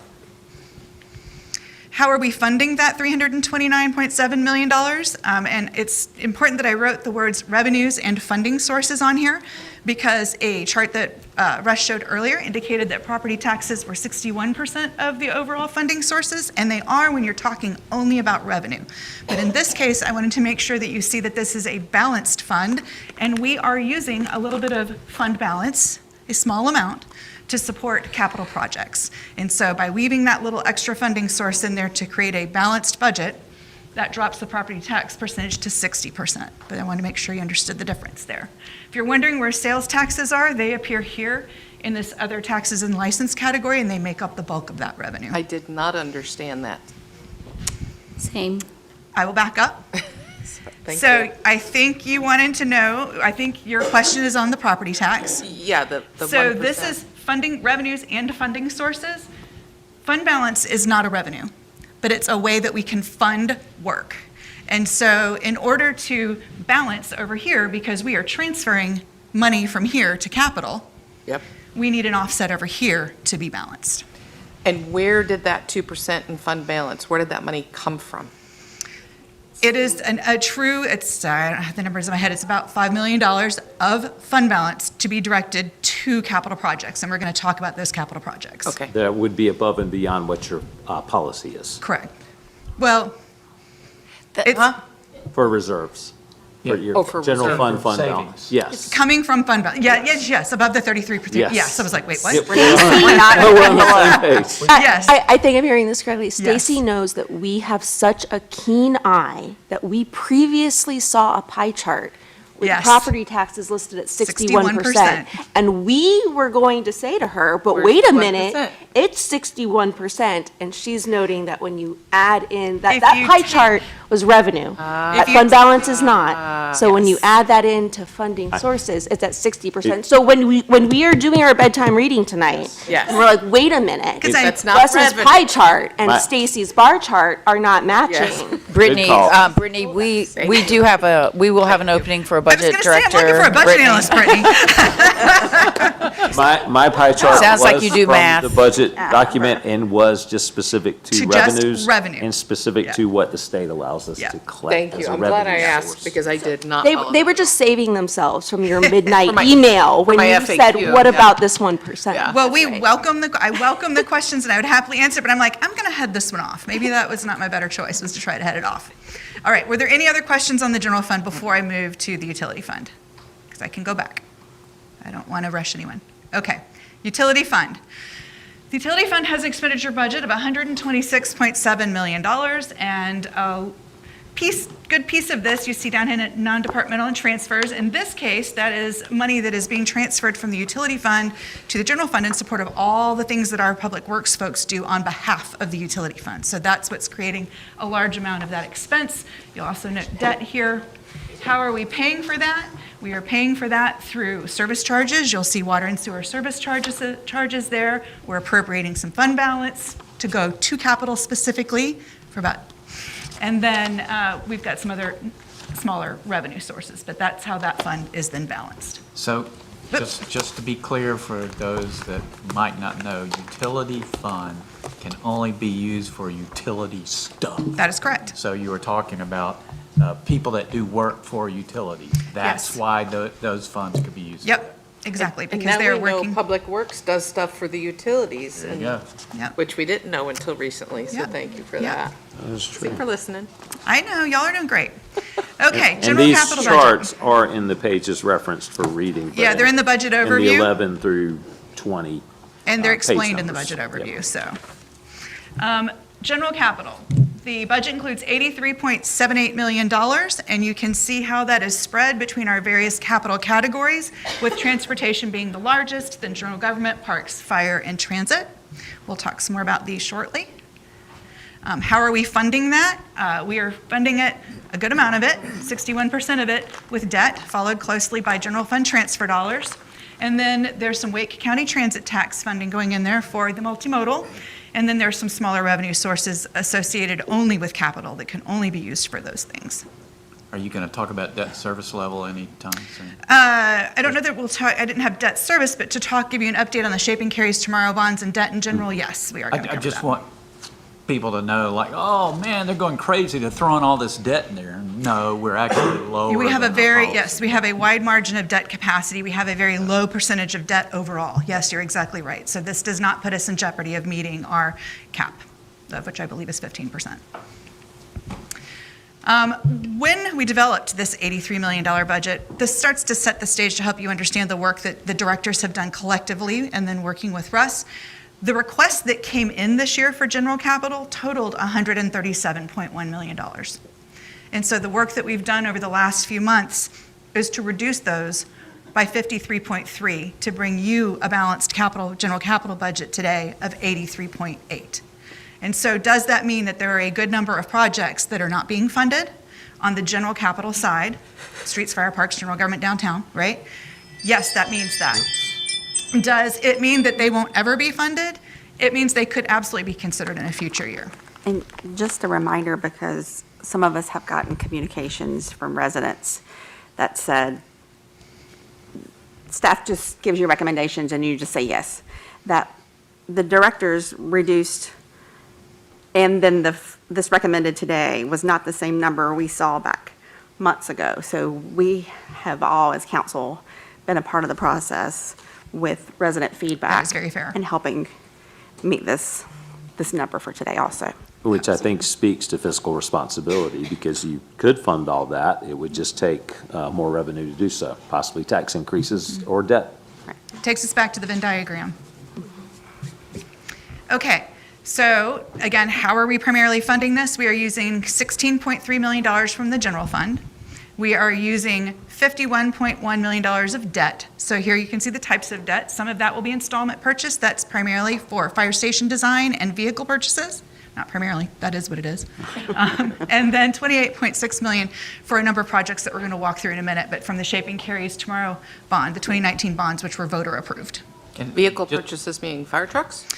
There are two new fire apparatus in here. We're going to talk about that, but also vehicle replacements, whether it's heavy-duty things like fleet. Bobcats, or it's passenger vehicles, or light-duty, or police cars. Thank you. And so GO bond interest rate is much lower than an installment? They can be similarly anywhere between 3.75. The last numbers I got last week were like 3.75 to 4.75, so I mean, they're similar. could be millions of dollars when you're talking about It capital could be. project. Just giving a plug for future bonds, just Yeah. saying if you want to fund something, that's the best way to do it. Well, Mayor, it is important to remember, though, that if you need a fire station, you may not want to leave that up to chance. Yeah, that's true. That's why we make different decisions. But yes, the interest rate is one important variable when we're thinking about how we match up debt or cash. Yep. Because if we spend cash, then we're also losing that interest rate as well. All right, so we thought we'd give you an update on the 2019 general obligation bonds that were voter approved. Just as a reminder, on the transportation side, $112 million was approved. We have budgeted a little over $90 million of that to date, meaning budgeted it within projects that are active. That leaves us about $21.9 million left to budget within projects, and this recommendation budgets just shy of that, $21,871. On the parks side, the voters approved $113 million of that debt. We've budgeted $93 million of that, 93.5. There's 19.5 remaining to be budgeted, and this budget recommends utilizing 6.7 of that. And why is it utilizing less? It has to do with mainly with project alignment, right? Like what projects were coming up through recommendations from the directors, and how did they or did they not align with debt? There are just some things that don't align well with debt when you've got to pay your debt back over 20 years. You need to make sure that what you're using it on is something that has a lifespan equivalent to what your debt repayment is. And for those watching, this is over years. This is Yes. not last year, this year. No, over years, but to this point. And to refresh everyone's memory, Mayor, thank you on what projects currently are budgeted with these funds. You saw this chart probably back in February or March, I can't recall for sure. But this lists all of the currently funded transportation and parks projects. It notes where they are in progress right now, and those that are orange, the playground updates, Carpenter Fire Station Road, and open space land acquisition, all are included with recommended funding in 2027. All funded with 2019 bonds. Okay, before we close out capital, I want to talk about the utility capital. It's water and sewer, a lot more simple, two types of projects. And the funding sources are also more simple. I alluded earlier to the fact that there was a significant utility fund transfer this year to support those projects. We're going to talk in a minute, but that's planned and forecasted. There are restricted revenues, which are development fees, water and sewer development fees. We get some reimbursement from Apex for their participation in some of our facilities, and then there's a little interest income being used. Okay, so what happened with the budget balancing on the utility front? That system is a little more predictable than the general capital front, and we were able to fund it as requested. And that means a $26.3 million utility fund transfer, but that is an intentional use, and I want to be very clear about this, an intentional use that is in alignment with our rate modeling and our forecasting that we do. And there is no debt budgeted in 2027 to support utility capital projects. So, we're going to shift a little bit and now start to align the recommended budget with the priorities that we've just all discussed. So there's the concept of smoothing, community safety, new capital investment, high-performing staff, and maintaining infrastructure. Russ shared this slide with you earlier, but just as a reminder, the concept of smoothing is all about implementing adjustments over time in a predictable and transparent manner to avoid concentrated impacts. And that smoothing doesn't just have to mean rate smoothing or tax rate smoothing. It can also mean the smoothing of when do we bring on staff? When do we layer in capital projects? Does our organization have the capacity to complete the work, to complete the infrastructure management associated with what is coming forward? So that smoothing is two-part. This budget is the first of a 3-year approach to address staffing and infrastructure needs with keeping an eye on the impact to taxpayers and our own organization. And Russ mentioned this earlier, following the recommended tax increase this year, there likely would be similar tax increases in the future. Is that set in stone? No. But is that something we have our eye on? Absolutely. Okay, the theme of community safety. The 2027 recommended budget includes $112.4 million in public safety investment. That is a 44% increase over the prior year. It is $93.8 million more. Or 93.8 million of that is focused on operating, not capital, but operating. And that's a 20% increase over the current or prior year 26, which is our current year. Capital is $18.6 million, and that is up from zero. There was nothing funded in this year, 26, capital budget for public safety. So this truly is a historic investment. When we talk about the operating side of that investment, it supports 33 positions, and you can see those in the table to the right. Design of 2 new fire stations. Krista, to your point, 2 new fire apparatus for those stations. 911 space upfits, continued investments in our new records management system, and renovation of a police record space. And at this point, We're going to take a break. we can take a break. Yes, I was like, do I call up my friends or are we taking a break? We're We going will to take take a another break. 10, Mayor.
We'll reconvene the quarterly at this time, and I'm going to turn it back over to Russ. Yes, thank you, Mayor. You cannot talk about a budget that includes public safety as its top priority without hearing from your two chiefs. So they are here to give you a little more detail on what some of the things that are in the budget and probably around the concept of smoothing. So I'll turn it over to them now. And guys, thank you for being here. Well, thank you, Mayor and Council, for the opportunity to speak to you. And I want to thank y'all very much for putting public safety as the top priority for the council's agenda for the budget. What we're going to provide is a very high-level overview of our needs for this coming fiscal year and how we smooth the budget and our total needs over the next few years. Of course, they're ever evolving, so there'll be opportunities to review those as we go forward through the next couple of years. From a police staffing perspective, there are a couple of key takeaways that I want to talk about. The short version of this whole thing is that this fiscal year, we need 21 police officers and we need 6 911 center dispatchers or telecommunicators. Smoothing the budget, the total number that we're going to need is considerably more than that, but we're looking at an additional 20 officers over the next 2 budget cycles. That's 20 each year. And then the same for the 911 dispatchers. And then ongoing, we would like to look at phased hiring towards a 1.5 per 1,000 population and trying to achieve that goal over the next 5 to 10 years as we go forward. But it is an easy number for council to keep track of as you go forward. All you have to do is look at the population and look at 1.5 per 1,000, and you should know where we are. And then the only other factor you need is how many officers do we currently have. Nitro says, please help us here. Our critical needs right now in the police department are sworn officers, emergency communications personnel, and then to an equal degree is space for the police department. Training, evidence, backup 911 center, and special vehicle storage. All of these are critical, and you'll see pieces of that in the budget, and it's already been presented before. The reason that we need this is that if you look at our staffing over the last decade, we have not increased patrol staffing. And what I'm talking about today is patrol numbers. I'm focused on patrol numbers. Doesn't include canines, doesn't include detectives and all of that other stuff. But it's real simple when you look at the orange dots there. Everything in our category, we have remained flat for a decade on personnel with the exception of what we increased to staff or to protect the downtown as the downtown has grown. And those officers do not impact our calls for service and our response times. Chief, I just have to interrupt you to say that was the most alarming thing I saw and found out, and should be underlined and bolded to the world, that for 10 years, we didn't add new officers. Yes, sir. We just filled positions, and that's incredible that you guys keep the same level of service with that fact. And we've implemented strategies over the past couple of years. We've focused on efficiencies, and we focused on technology, working smarter, and new strategies. And I'm happy to brag on the folks. They've reduced crime in 2024 by 20%, this past year by 23%, and we're still going. But it's killing us. And I don't need to go through these particular numbers here. You can see them. The big highlights are, special events is increased by 167. We're constantly wanting to add more because that's what our citizens would like to see.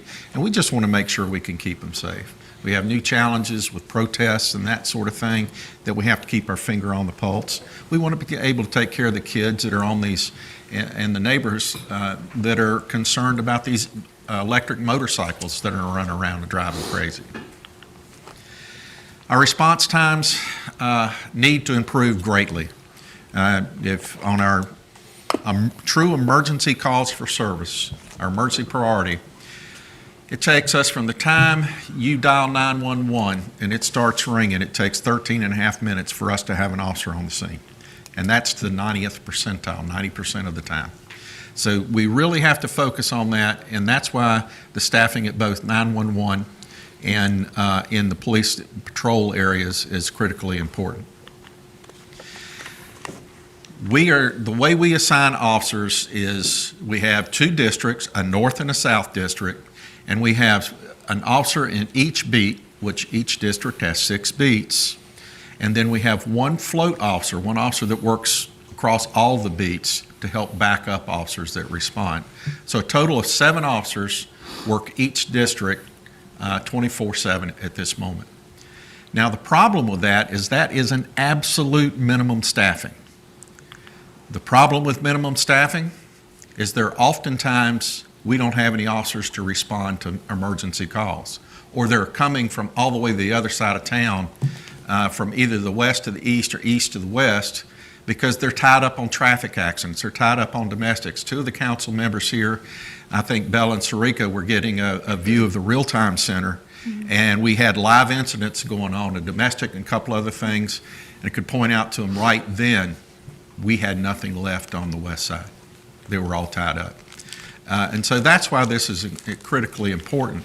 The next thing to understand too, why do we need so many people?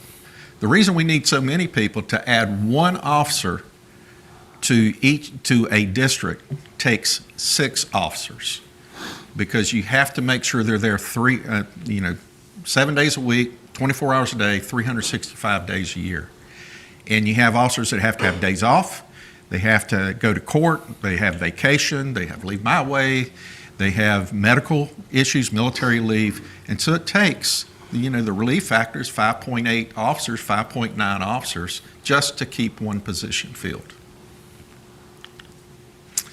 There are a number of ways to manage or to look at how we calculate the correct number of officers. The most accurate is number 2 here, is the managing patrol performance, because it includes population, it includes travel time, it includes a lot of different things. The easiest to understand, and what I use as a barometer, is the per capita analysis, because anyone can look at that and it won't give you the actual numbers that we need. But with Cary being so safe, and that's what we want to keep it, but with us being so safe, this is a pretty good example of where we need to be. The state and national average is about 2.4 per thousand. If you look at our peer agencies, similar situated here and across the country, it's about 1.7. And what we're at about 1.1 now, or a little below. What we're recommending is that we need to be looking at 1.5, which means we're at 198 officers right now. We really need to be at 287. Which means about 89 officers. But we don't have to do all those at once. Frankly, we couldn't hire them all at the same time if we wanted to. And so that's why I'm looking at the 3-year smoothing, and then we look at how many we actually need to do each year, and the realities of the budget. We have to do that. We need to be realistic. And so communications, pretty much the same way. In 2019, we began dispatching with Morrisville and Apex, and we were supposed to add or budget about 6 people to do that. That was never done. We have been filling some positions through overhire positions, but we have never budgeted for those. And so the national recommendation model would be 38 positions. We currently have 27. So over that same smoothing period, we need to add 11 telecommunicators and at least 1 supervisor. Are ECOs a shared expense? There is a formula, and we're recalculating that. There's actually an agreement to where, and short answer is yes.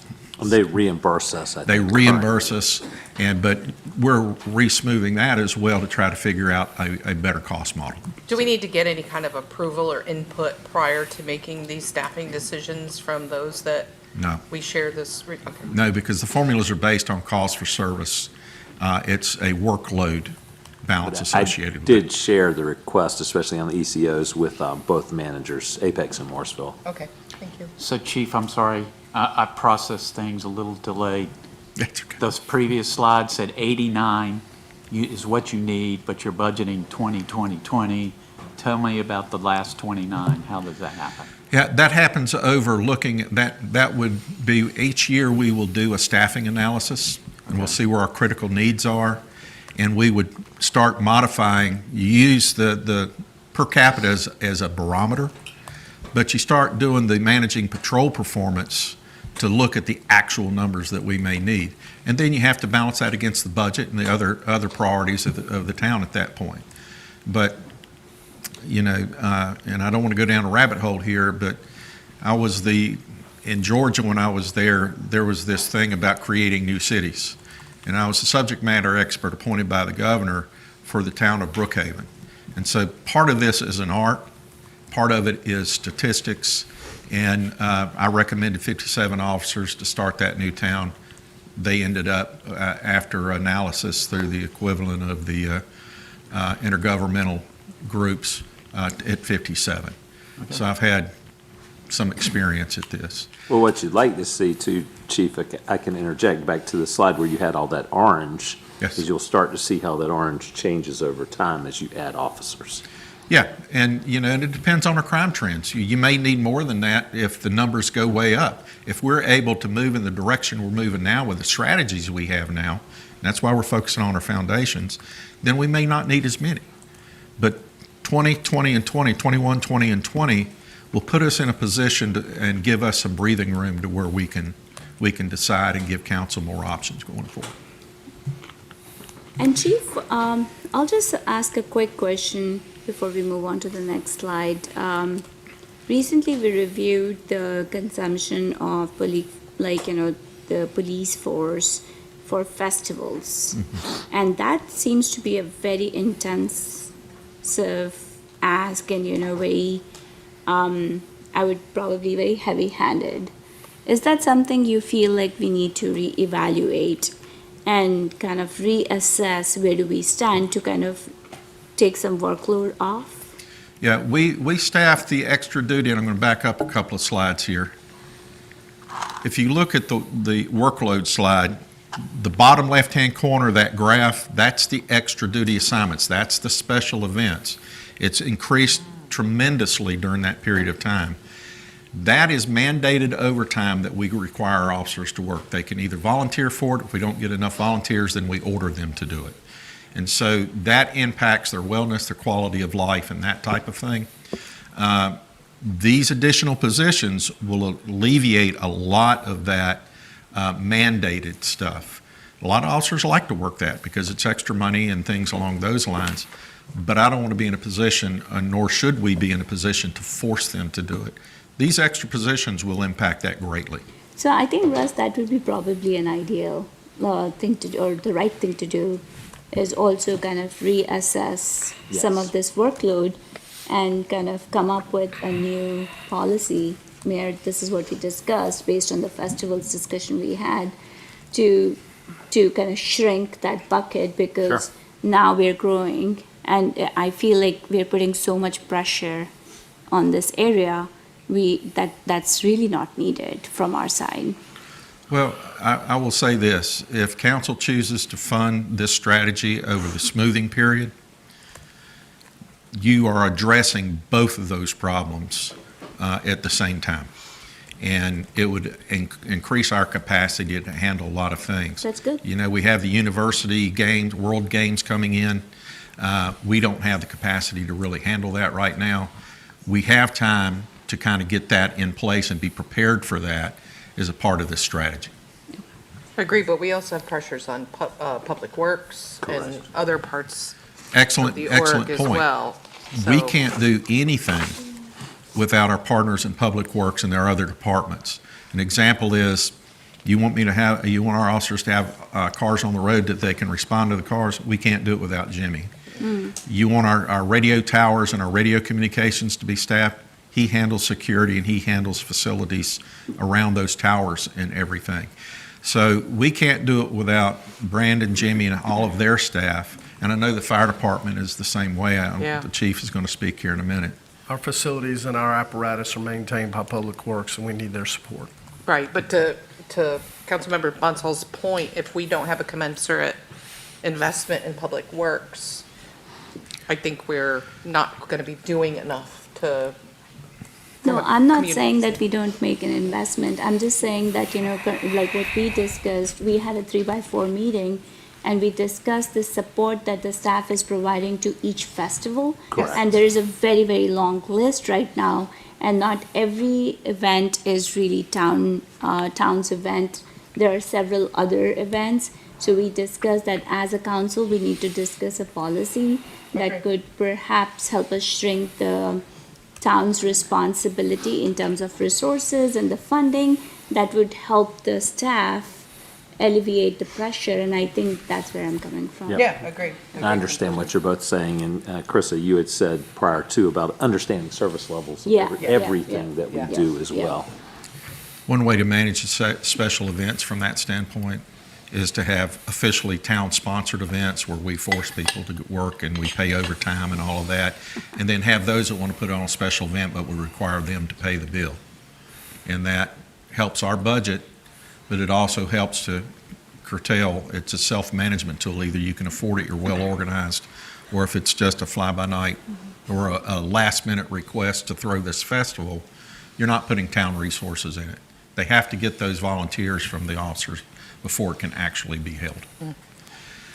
Chief Solt, I really appreciate that last comment. I was actually going to interrupt and ask if there were mechanisms by which and by way that we could, for some of the higher end, higher economic drivers, especially when they're private events run by other organizations, do we have a mechanism by which to have some offset of costs? And have we done that in the past, or have other municipalities done that?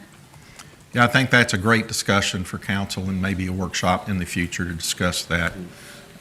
Anecdotally, Lori, we have not, and that's something we've recently been discussing that maybe we should. What's the cost of putting on a festival, in-kind services or cash or whatever it may be? That doesn't have to be part of a budget to get to a budget decision, but maybe that's something we start in July. It keeps coming up, so Right, maybe exactly. we have a work session where we discuss the resources, the costs, what goes into these festivals, because I feel like that's something I get, and I've been asking, what's the other big buckets that are gonna surprise me? I suspect festivals and events is I'm a sure it bucket will. that, Yeah. if we just zeroed out of that, might be surprising. I agree. So what I hear my colleagues saying is, and Russ, correct me if I'm wrong, I think how we've been operating is we've let the calendar limitations dictate what we're able to host and offer with, and we've just said we'll provide the resources that make that possible.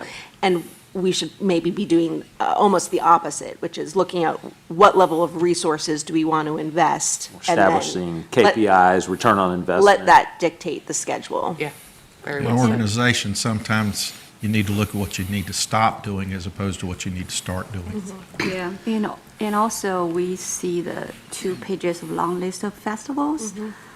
And we know that our demographic are growing, and inclusivity is also very important. If we could manage a specific number of festivals, but include more communities to join us, and that means we spend less, but the outcome is more. So we have to evaluate all the festivals to see how it can be more inclusive.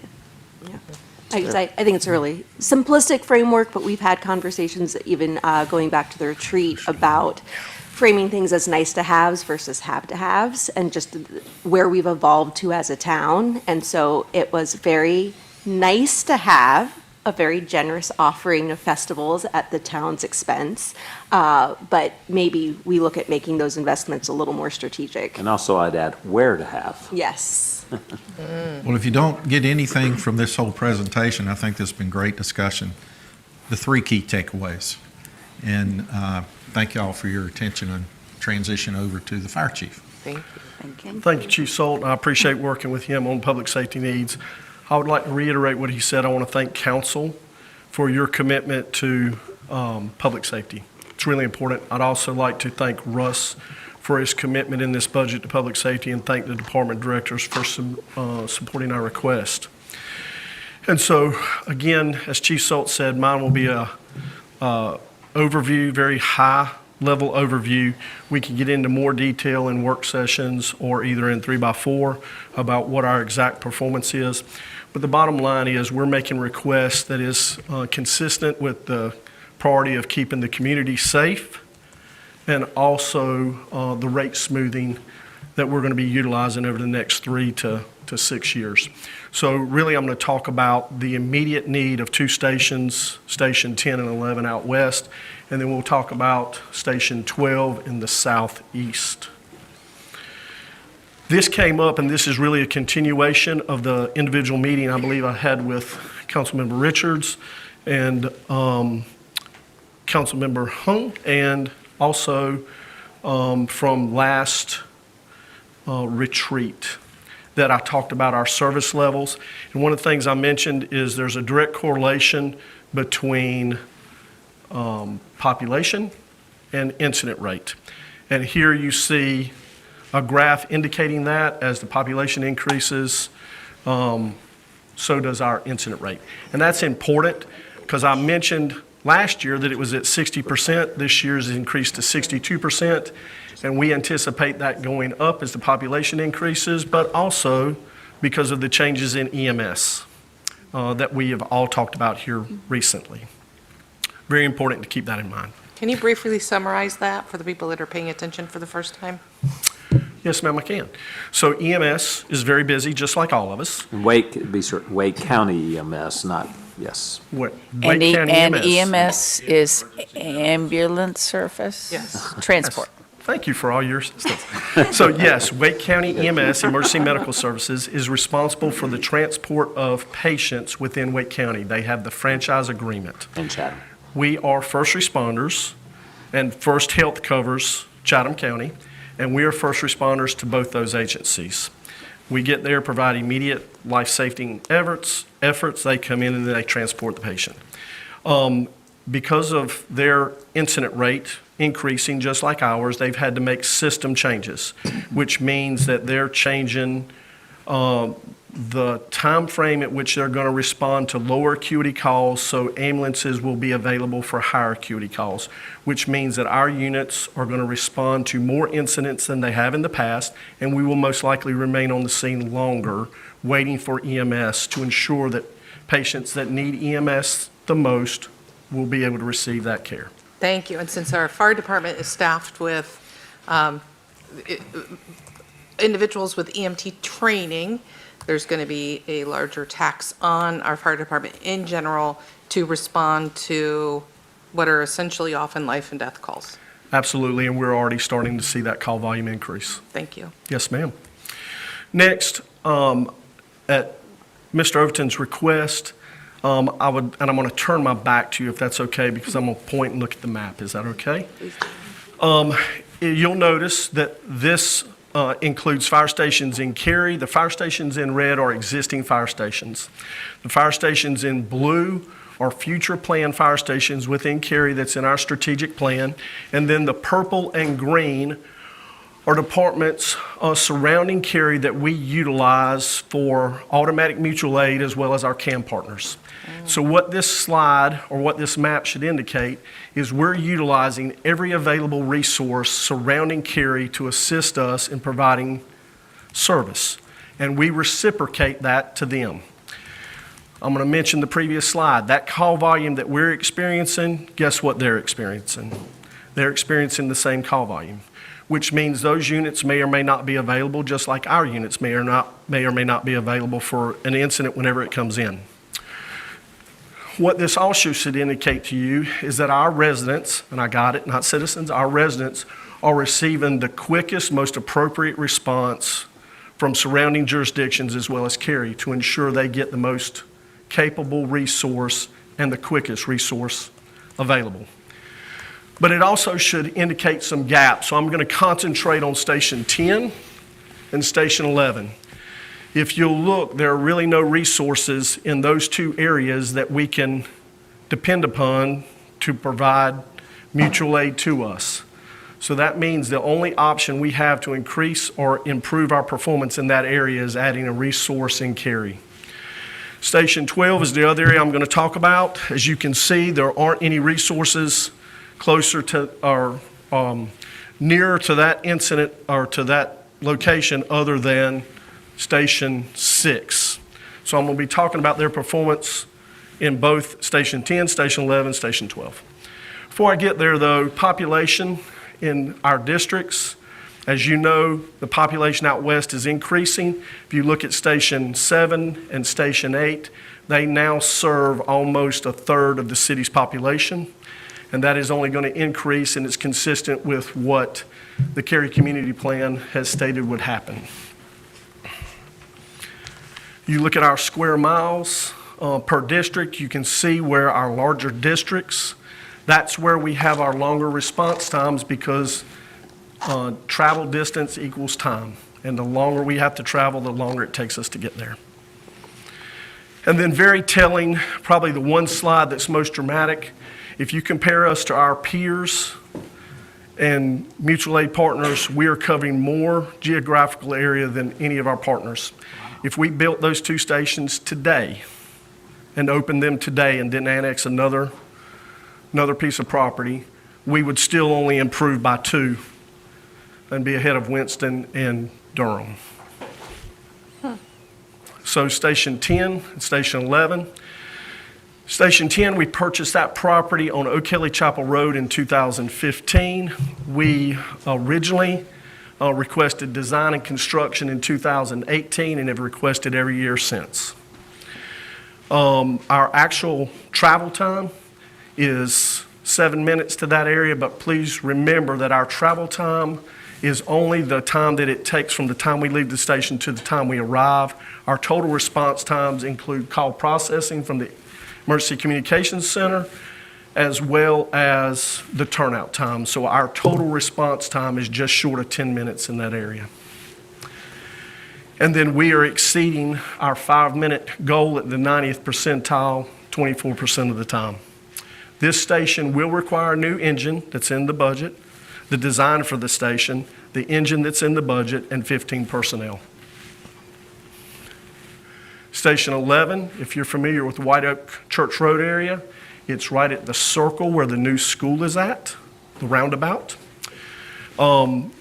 We purchased that track. Wake County actually purchased Rafferty track back in 2002. It was a partnership with Cary at the time. Recent growth in both Station 11 and Station 10 warrant stations. One thing I failed to mention on 10 is we're getting ready to go vertical in the built environment in Station 10 with the Austin Yard development, and we're also going vertical in Station 11's area with Duke Hospital, which will dramatically increase the risk in that area. Our actual travel time at the 90th percentile at Station 11 is 9 minutes. So again, if you add approximately 2.5 to 2 minutes and 50 seconds additional time for call processing and turnout time, we're just short of 12 minutes total response time. And right now, and that, remember, that's utilizing Apex, that's utilizing North Chatham, that's utilizing every available resource we have that surrounds us to be at 908. Again, this station will require design funding in this year's budget, a new engine, as well as 15 personnel. Station 12, with the rate smoothing in the next 3 to 6 years, that is in down at Middle Creek. Are you familiar with Westlake and Optimus Farm? That property was purchased by Parks and Rec in 1999. We have a designated area for a fire station on Optimus Farm Road. The actual travel time in that area at the 90th percentile is 8 minutes and 35 seconds. And we're only meeting that 35% of the time because there are no other resources down there. That station will require 2 resources. According to our strategic plan, it will require an engine company with 15 personnel, as well as a ladder company with 12 personnel for a total of 27 in the next 3 to 6 years. And also the traffic, that area, I feel the infrastructure also needs to improve. Improve in that area, yes, ma'am. And then, as you know, there's going to be quite a bit of regional development in that area that we're also taking in consideration that will increase our call volume. Yeah. Can I ask, that station will be servicing a lot of area for residents that are not paying Cary taxes? It could, yes, ma'am. Absolutely. And I am a big fan of the interdepartmental and inter-regional, agreements and such, but is there not a way to get the surrounding individuals, whatever entity they're paying into, to share the cost of that fire station? Yes, ma'am, we can talk about that offline. We had a brief conversation this afternoon that this will challenge the CAM model, Yeah. and we'll have to reevaluate what does that service look like. I asked the question simply because I was absolutely certain you were already asking those questions and having those discussions. You knowing- absolutely read our mind. Knowing I was not putting you on the spot, just for the record, but I'd be really interested to understand that. Just, to be fair to everybody in that area, I completely understand they need, Yes, ma'am. the fire station is clearly necessary. It's just a matter of folks, sharing the burden of the cost fairly.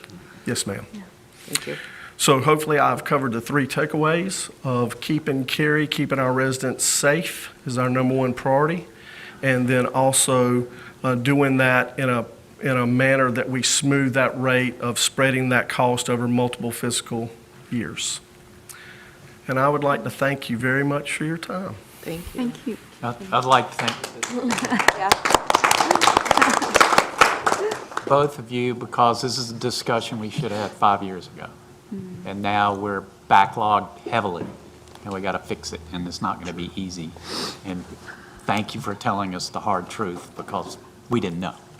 And so- Yeah, I want to thank both of our chiefs as well, because this is not the first time council's hearing this information. You've been diligently sharing this with us for months, and I think it's important for residents to hear, because I will confess a misunderstanding I had as a resident, which is you are almost victims of your own success, that you keep Cary so remarkably safe and residents feel safe, that it's a very natural question to ask.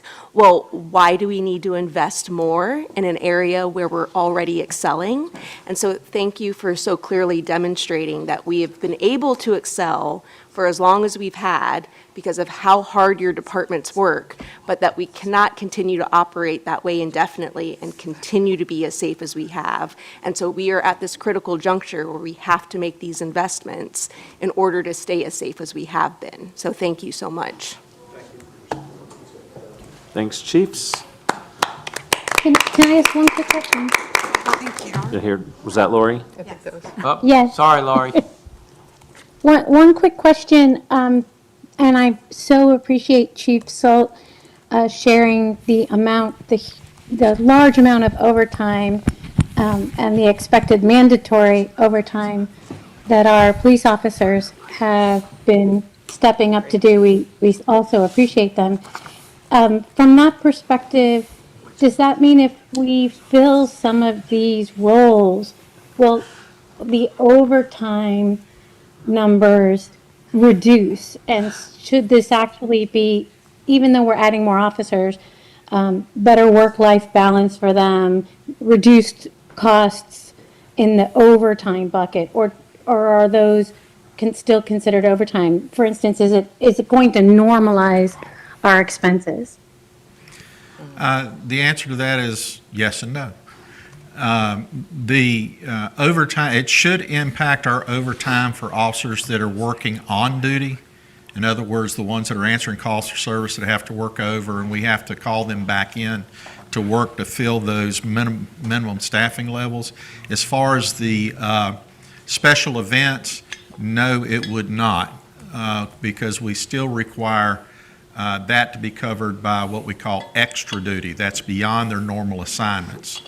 Now, the discussion we had earlier in regards to if council chooses to decide which are town-sponsored events versus those that should be promoter-sponsored, that would impact our overtime in a positive fashion.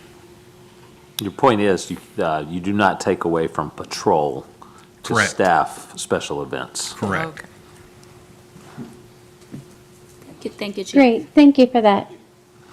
And we'll bring Stacy up to go through a few more slides, and we'll probably start talking about what we'll bring to you towards the next work session that we may not have gotten to today.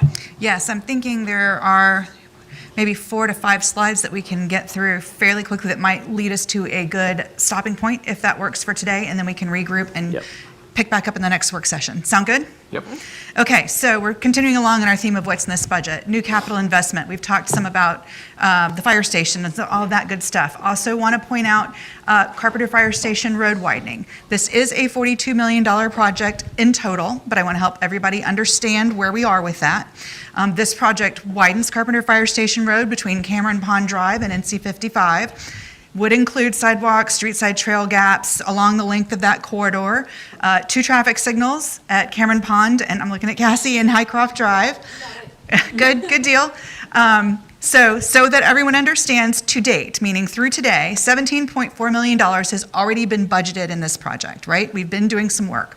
Then it went on reassess, and now the request has come back. The request for 2027 is for $9 million. 100% of that would be funded with the voter-approved 2019 bonds, and it would be for design and initial construction money. So if we're doing our math and we're adding along, we've got 17.4, we're asking for 9 more, and in the concept of smoothing, we're letting you know that there is very likely, at this point, the estimate is 16 million. We've talked about inflation and the things, but another 16 million that would be identified next year in 2028 in order to complete construction. Now, Cassie and her team are applying for grants, LAP grants, locally administered project program grants. Right now, we think we could potentially get about $6.3 million, which would absolutely help. So we'll keep you updated on that. But this project is included in the recommended budget. Also want to talk about the fact that this recommended budget brings sidewalk funding back. We took a hiatus on sidewalk funding in 2026, and that is back with what you see here. These were all sidewalks that were placed on the reassess list, so you may be familiar with all or some of these, but the recommendation includes $3.7 million for sidewalks. This is primarily funded, again, with Shaping Cary's Tomorrow bonds, the GO-approved debt, and again, these were all on the reassess list. I believe, Stacy, I want to, and Cassie can confirm this, but staff thought it important to bring back sidewalks, but may have cut into the resurfacing budget to do so. That was a discussion. That is correct. We did choose to do that. So I just want to point out of, how kind of That's a great different point. values serve different things. Sidewalks. Make me happy. Sidewalks are very important, but this means we may be getting further behind on resurfacing. And these are all part of things we need to continue to be discussing, how we continue to discuss fund maintenance Yeah, and we'll needs into the future. Talk about resurfacing and maintenance in just a minute, so I'll put a pin there for a second. One more new capital investment we want to make sure that's discussed, that's included in the 27 recommended budget, relates to the Go Cary Downtown Multimodal Transit Center. As a reminder, this is a planned central hub to integrate local regional buses, bus rapid transit, also known as BRT, commuter rail, and Amtrak. This is primarily funded with Wake Transit Plan dollars, so I want to make that really clear. There has been $42 million appropriated to date. Almost all of that is Wake Transit Plan dollars for land site acquisition, design, and initial construction.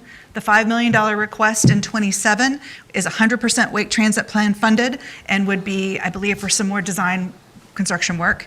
And then again, in this 3-year plan concept coming next year, another $55 million for construction, all funded by Wake Transit. But it is a significant project in the budget and wanted to make sure everybody understood the ins and outs behind that. Where does Wake Transit Plan dollars come from? Sales tax, they have a dedicated sales tax. Which was voter approved. Yes. Yes. If only we could all get that, right? You heard the 26. Okay, and rounding out our new capital investment, again, these are highlights. You'll see other things in the document, but wanted to hit the highlights. $6.3 million for floodplain open space acquisition, focusing specifically on stormwater management. Again, 100% funded with the 2019 general obligation bond dollars that were voter approved. I have a question for this. Yes. If we decided to purchase some properties, will you bring it to the council for approval or just go on? Direct that to Russ, but. Yes, well, one thing you'll remember with regards to delegation of authority, we're talking about adding what we bring for property acquisition back to you. And if it's part of an active capital project, you would know that you were doing it as part of a capital project. But you should expect to see policy updates, I think in June, would be the plan to bring something back to you so you see delegation of authority. But great question, especially for the record. And I would add, this is been part of a larger strategy for Walnut Creek watershed. There's at least 2 grants, maybe a third one, associated with stabilizing the creek. There's some areas that are, like 20 feet of erosion that have happened. And so, so this is primarily focused on that, and we can provide a full session on what that looks like. All right. I promised you some conversation about maintaining infrastructure. This slide gets us there. 54% of the recommended general and utility capital budgets, 54% of them combined, supports maintaining infrastructure. And this is just a list. It's not everything, but this hits at a lot of the big ones. Mayor, I believe it's $9.5 million for street maintenance But that's we included. need 14. Understood, but I wanted to give you a number. Which means next year, we'll need 19, if everything were equal, which they won't be, which will be Understood. more than that. Understood. So we're losing ground quickly. Understood. But here you can see the list of generally what those look like. And I think if we can round out, as a reminder, But we're spending a lot on road widening. And that's, I'm not saying we shouldn't run that, don't look at me like that. I'm not saying we should not do that project. It just feels like a pretty big imbalance to invest in widening a road at that level before we invest in maintaining the existing roads. There's your values and priorities decisions. So I'm not suggesting anything before anybody comes for me. I'm just saying that if we were to prioritize road funding instead of the 19 million next year and the 24 million the year after for road surfacing to play catch up, I don't recall ever having a conversation as a body about investing in the roads and resurfacing first, then going and doing the road improvement projects, because that's really what that ultimately is, right? It's a significant road improvement project, and I'm assuming it's not a safety concern. So I would tell you, Yeah, wasn't the Carpenter Fire Station road widening on the bond? Yes. It was, yes. So it's I think So it's already one been thing, voter approved.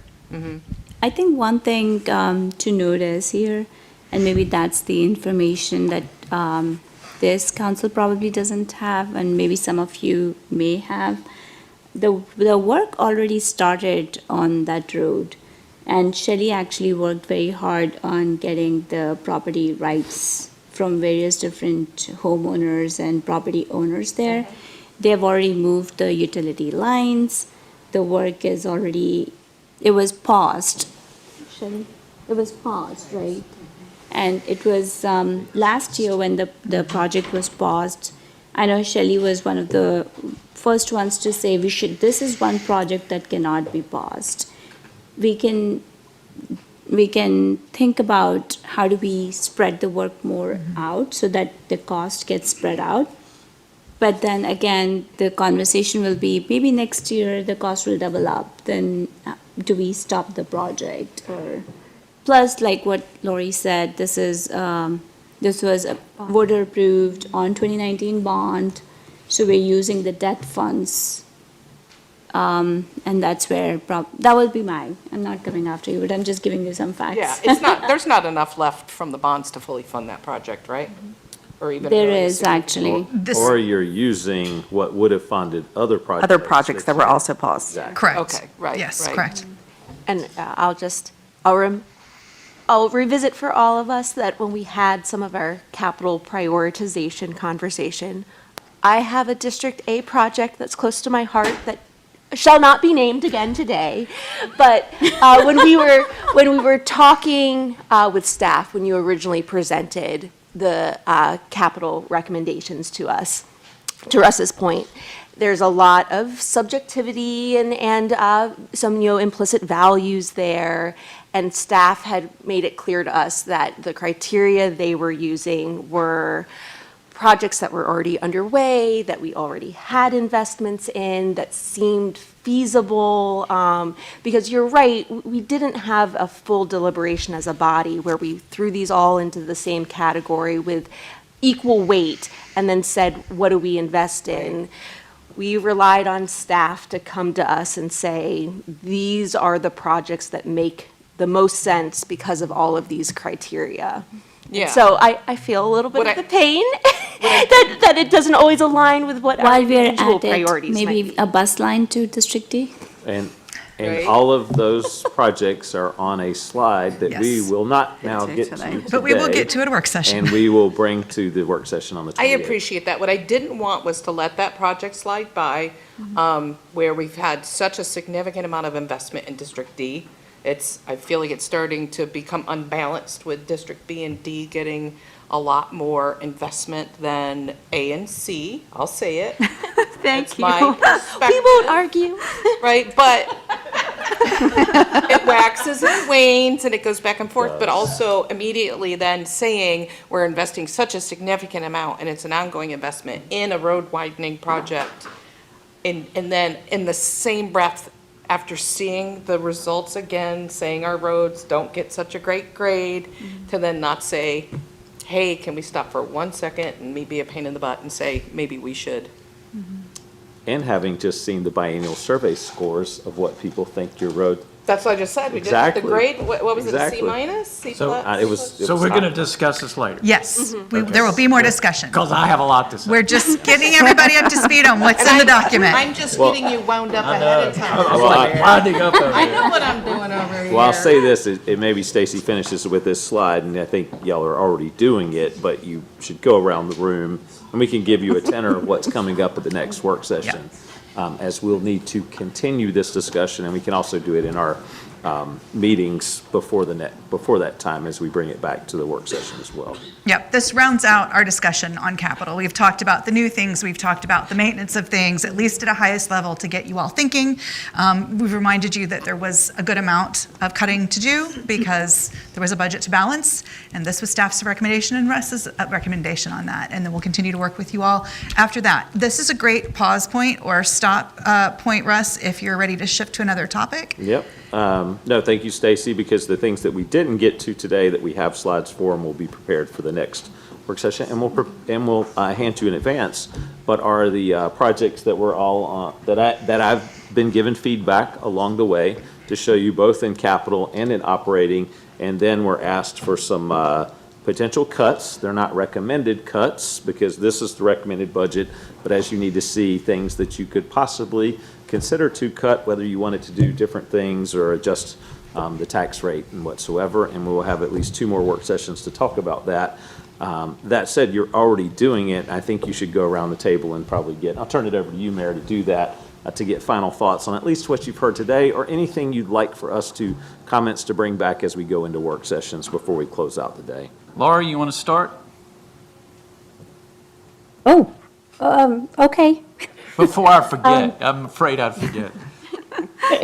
No, I appreciate it, and I want to appreciate everyone on the staff who support me to attend this and the previous meeting remotely. It's my first vacation of this long a time, and when you book a vacation a year and a half in advance, you never really know what important meetings you might miss. So I appreciate both the technical staff, the IT staff, the town clerk staff, and the manager's office staff for making it easy for me to call in.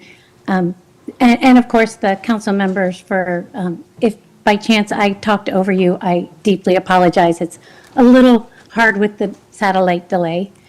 So that the first thing I would say is I'm very impressed with the way staff positioned us for this meeting. I very much appreciate the back to basics way that you all have taken us through the budget in this long, maybe drawn out for some mechanism. I also wanted to appreciate the way you have aligned our requests and staff's requests to our priorities. It's very important for us to see how each and every decision we make is aligned to either the priorities and values of council members along with staff and most importantly with our citizens. I know we have, or our residents.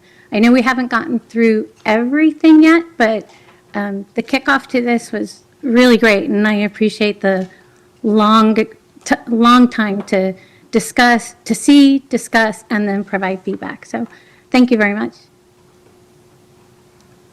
Kelly, you want to go next? I think this is the second quarterly meeting I've attended, and this is super helpful from the biannual survey and our employee survey. And the most important thing I feel, whatever we have experienced is the past, but I feel our staff are great. What we need to do is to change the policy and just make some changes and get better communication. And even I feel there is a district representatives is really helpful because we are trying to support our constituents in our district. And also we understand as Cary as a whole, we have to balance, like District D has so many new developments and fire stations, public safety is so important. And we all agree we need to invest in Western Cary and Chatham County. But in the future, I see our staff has tried so much to cut. And I would love to see more the behind-the-scene work they have done and to share it not only with our staff, but with our residents, because they won't see how much and how hard the work is. But even if we explain as you have worked so hard, but still we need to let them to see it more transparency and to show that we are being responsible on our tax, property tax money, especially invest in the future because the need for all our residents. And I look forward for the rest of this discussion because this seems we are just half of the way. A lot of work. Thank you guys so much. Cary? Yep. Thank you all for actually, I would say there's so much work that goes into the background and you guys just make it feel like there's nothing and you're just coming and presenting. But we know how much work or how much time do you spend on building this up. So I'm genuinely appreciative and I want to thank you for all that you do. I know that we are at that point where we understand what the problems are and we have to start coming up with solutions together. And it's not going to be an easy discussion, but we have to all put our heads together to think through everything more carefully, because I always say that next 10 years from a planning perspective is going to be very important given the costs are going up. It's getting more expensive for residents to live here, so we just have to be a little bit more careful on how we plan this next 10 years. Districts are important, and I will be a little selfish here. I'll talk about my district. District priorities are extremely important, especially my district because it's growing, like what you said, and we are hitting that place where if we do not start investing now, in next few years, it's going to get more challenging. And since it's that side of the world, I feel like sometimes we feel like we're on an island, we're lost, but I know we are not lost.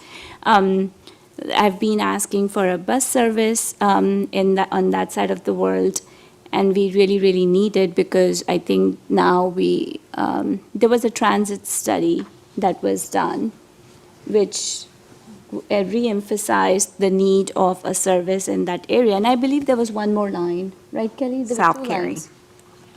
Right. We had done a microtransit study that provided some options for both Western and Southern Cary. Yeah. So I think both Western and Southern requires bus service, and I would really, at some point like to pick up those kind of conversations, like we had about the downtown Cary bus loop, which was $2 million that we're spending, and that was a temporary line that was started. So how do we kind of start thinking on those lines? How do we reallocate funds and, start working on distributing some of the love, I feel? It'll So, be in the slides on the 28th. okay, but then, those kind of discussions would be good and healthy. I know there are bigger discussions about the Carpenter Fire Station Road, I mean, there are different road surfacing priorities. There's so many different things, and we just have to kind of figure out together on what the next steps are going to be. And those are, I don't think they're going to be easy conversations, but those are much needed for next 2.0, work session 2.0. 2.0. Chris? Sure. I want to thank staff for their endless patience with me. I know it seems probably like I'm throwing a monkey wrench into well-laid plans, right? But what I've learned over the last 6 months, I've learned a lot over the last 6 months, I know as many of my colleagues. The thing that's always now bubbling up to the very top of my mind is question everything, and everything can be reconsidered. And so that's how I'm trying to approach all of this very honestly, and just, yeah, that was our plan 6 months ago, but should it be our plan now? Or have I asked the right questions? I'm constantly trying to do a better job by everybody in this room to make sure that I'm asking for the information I need to make an informed decision, and stop treating staff like mind readers. So that's my goal, and I just want to thank my colleagues and staff for being patient.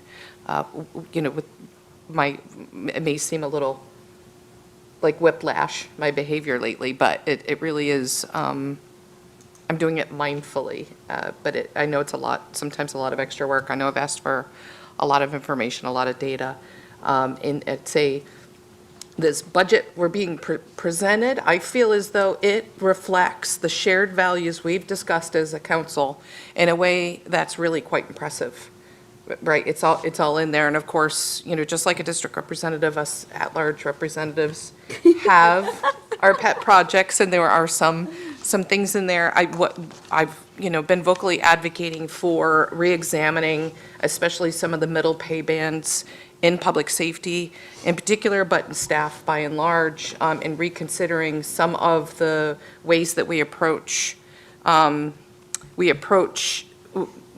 judging whether we are paying a livable wage here in Cary. And that's just something I want to bring up at this time, since we're all kind of recapping this, simply because I do believe that we do need to invest more heavily in our pay scale, and to do that without ballooning the property tax rate, we're going to need to make some difficult decisions. I agree. Often when the mayor brings up our roads, I think that's a place where the time to act is going to be in the very immediate future, not something we can kick down the road.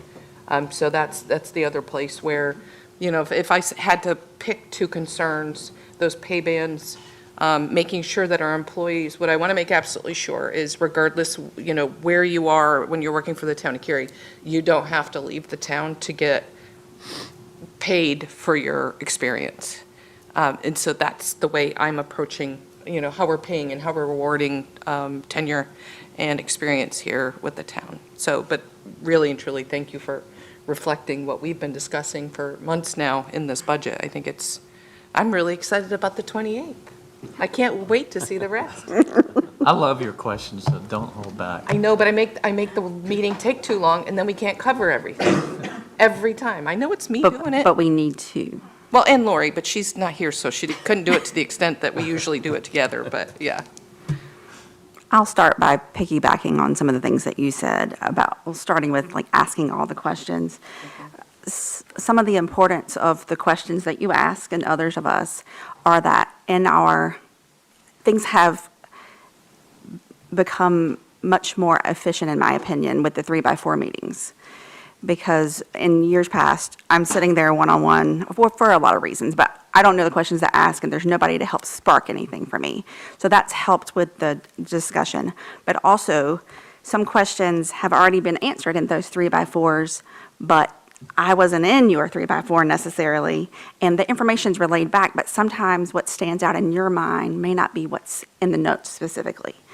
So, and it's also really important that we ask the questions into the microphone so that the residents hear it also, and so that they get a better understanding of, we only had 5 hours today, but 5 times a whole lot more, we've already had the beginnings of these discussions.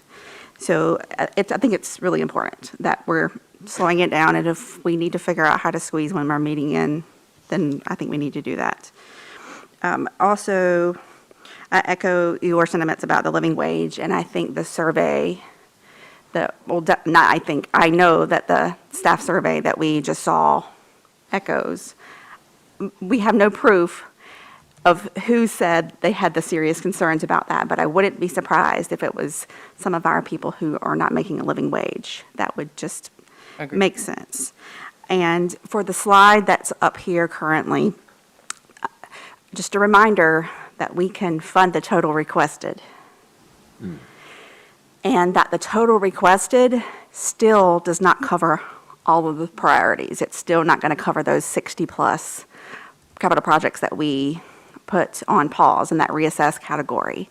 So maintaining the roads, like resurfacing, widening, transit, those are all priorities that I ran on, that, I said are important to me.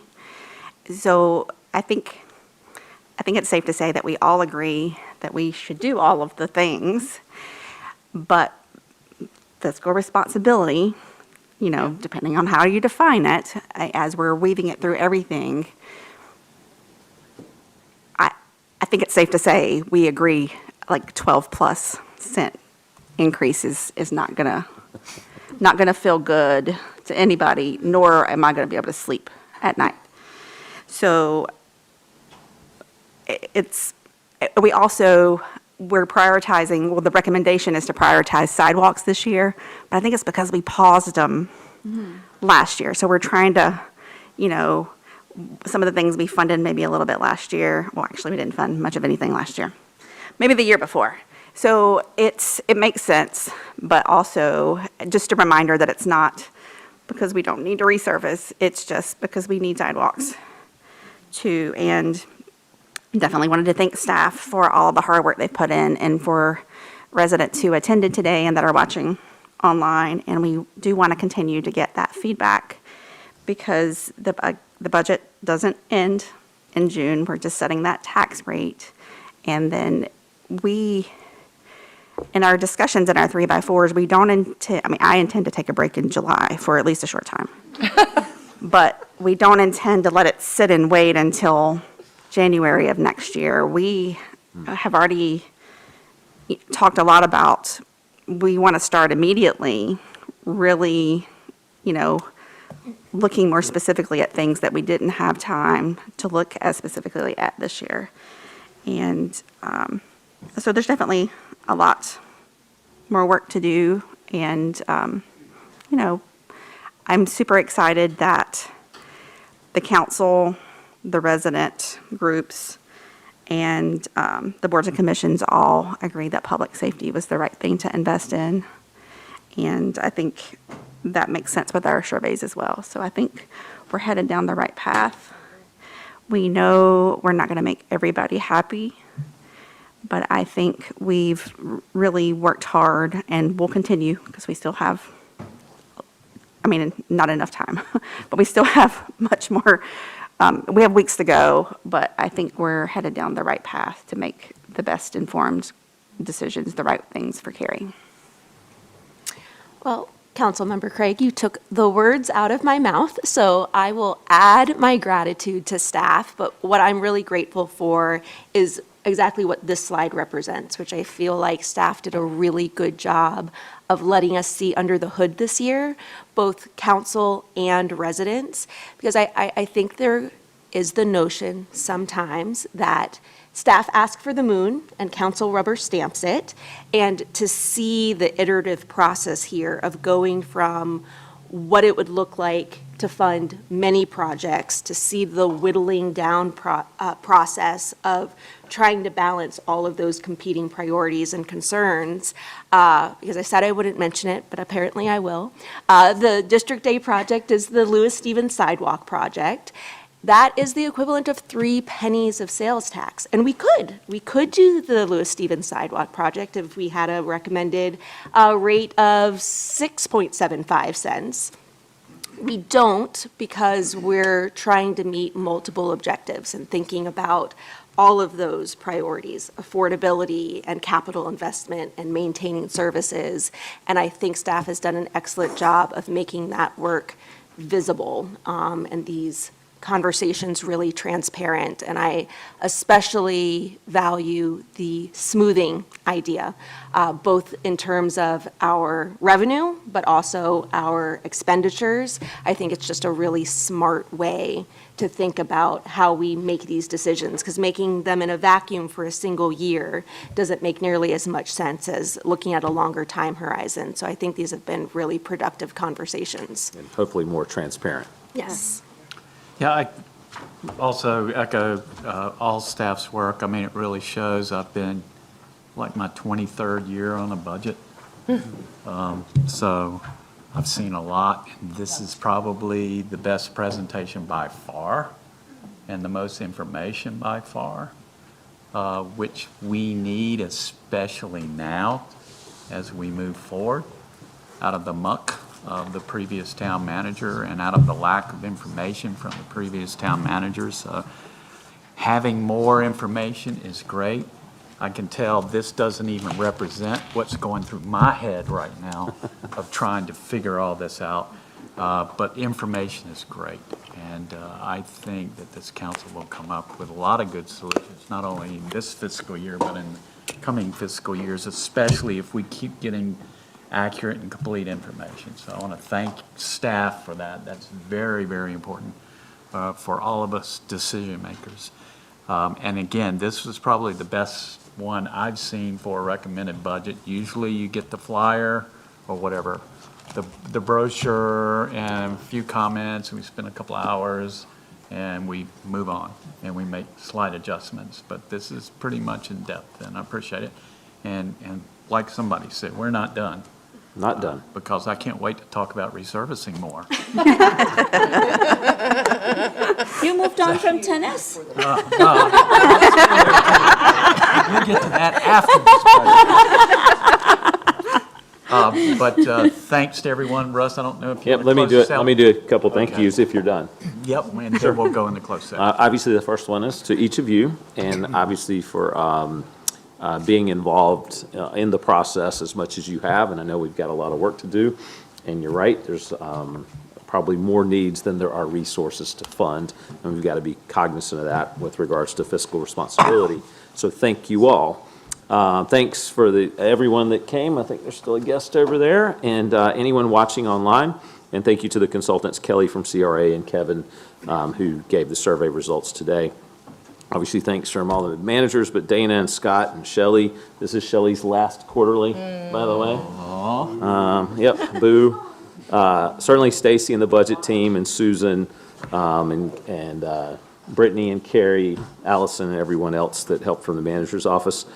Renee did not get to do her living wage presentation today, so she'll be back on the 28th. I know she's looking forward to that. This is Renee's last quarterly meeting. Yes, and since it's last, I guess she's still here back there. Margaret's last, so I may as well get all the last out of the way. I'm sorry. But a lot of people went into preparing this, so thanks everyone, and thanks to the technical team over there. We've got Kaylin and Jeremy and Brandon and Ryan and Jack, and you see what goes on behind the scenes to make all of this happen. Jenny, Sarah, your entire staff, Public Works, and Jimmy's team that also helped set up, and certainly Lisa. We don't want to forget the other arm of all of this, but just thanks for the community center staff for also hosting us, and I believe as he's here all the time and probably not in the room, I think Sergeant Page is out there keeping everybody safe, so say something to him as you walk out. And we'll be back on the 28th and look forward to a lot more discussion, including everything that you all gave on your list to me, as well as some cuts in living wage and other considerations as you get to the end of the month, end of June, where you have to make a budget decision. So thanks a lot, and I'll throw it back to you, Mayor. Okay. Since Laurie's not here, I need somebody to read a motion for us to go into closed session. I can read it. Pursuant to GS 143, 318, 11A13, and 6, I move that we hold a closed session to consult with attorneys employed or by and/or retained by the town in order to preserve the attorney-client privilege between the attorneys and the town, prevent the disclosure of information that is made privileged or confidential pursuant to the laws of the state or not considered a public record within the meaning of Chapter 132 of the general statutes. Consider the qualifications, competence, performance, character, fitness, conditions of appointment, or conditions of initial employment of one or more individual public officers or employees. Is there a second? I'll second it. Discussion. All in favor, please say aye. Aye. Any opposed? Motion carries, and we are going into closed session. This is one of the things I wanted to talk to you about. Okay? Since we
We'll reconvene our quarterly meeting.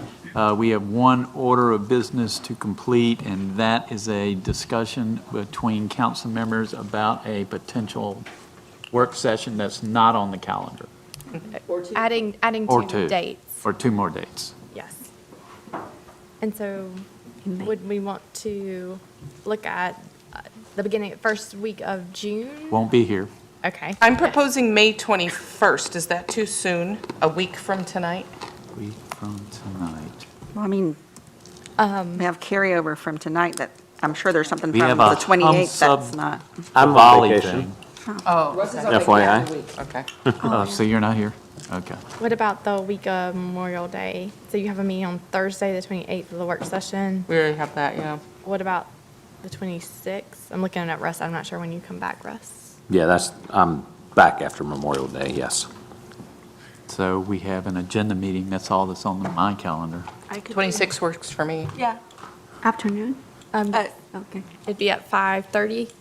Or you can move the agenda meeting up and Oh, we do will. it sooner. Okay. Well, we'll keep it at 5:30 for work schedule. Oh. 5:15 is okay. 26th? Yes. And so I would need a motion to adopt it tonight, and we could do two dates together. So I've got the 26th at 5:15, Okay, and and what then else? if you want to look the week after, I'll be gone. be gone, so then the. Can we week do of- 5:30, please? Okay. Because it takes 30 minutes for me to Oh. drive. So 5:30 on the 26th, and what else are we looking at? So it would be the week of Monday, the week of June 8th would be the next. I have a meeting on the 8th. I'm having surgery on the 9th. Oh. Would you want to do the 8th? I have a One meeting anyway? Oh, okay. from 6 to 9. So the 9th. And if it were just me, it'd be okay, but there's like 6 of us, and they are all over the place. And- Oh, yeah. Wednesday, the 10th? Okay, as long as I don't have to be on camera. Have Can I historic wear a mask? preservation. Do what? Have historic preservation on the Yes. 10th. I suppose I could be excused for a work session.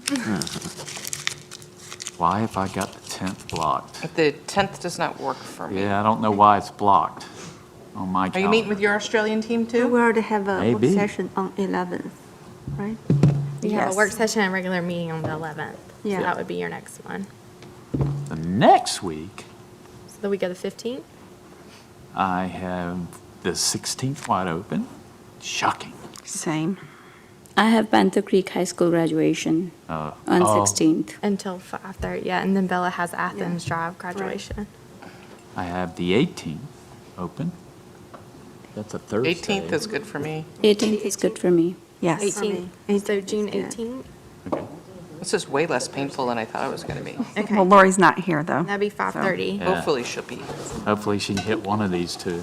Well, Thursdays should be okay for her. She probably doesn't have a class on Thursday, or well, she's not in class right now. is she? So are we going to make a motion to do both, or these are two potential dates? We could hold both. We need you to make a motion to add it to your schedule.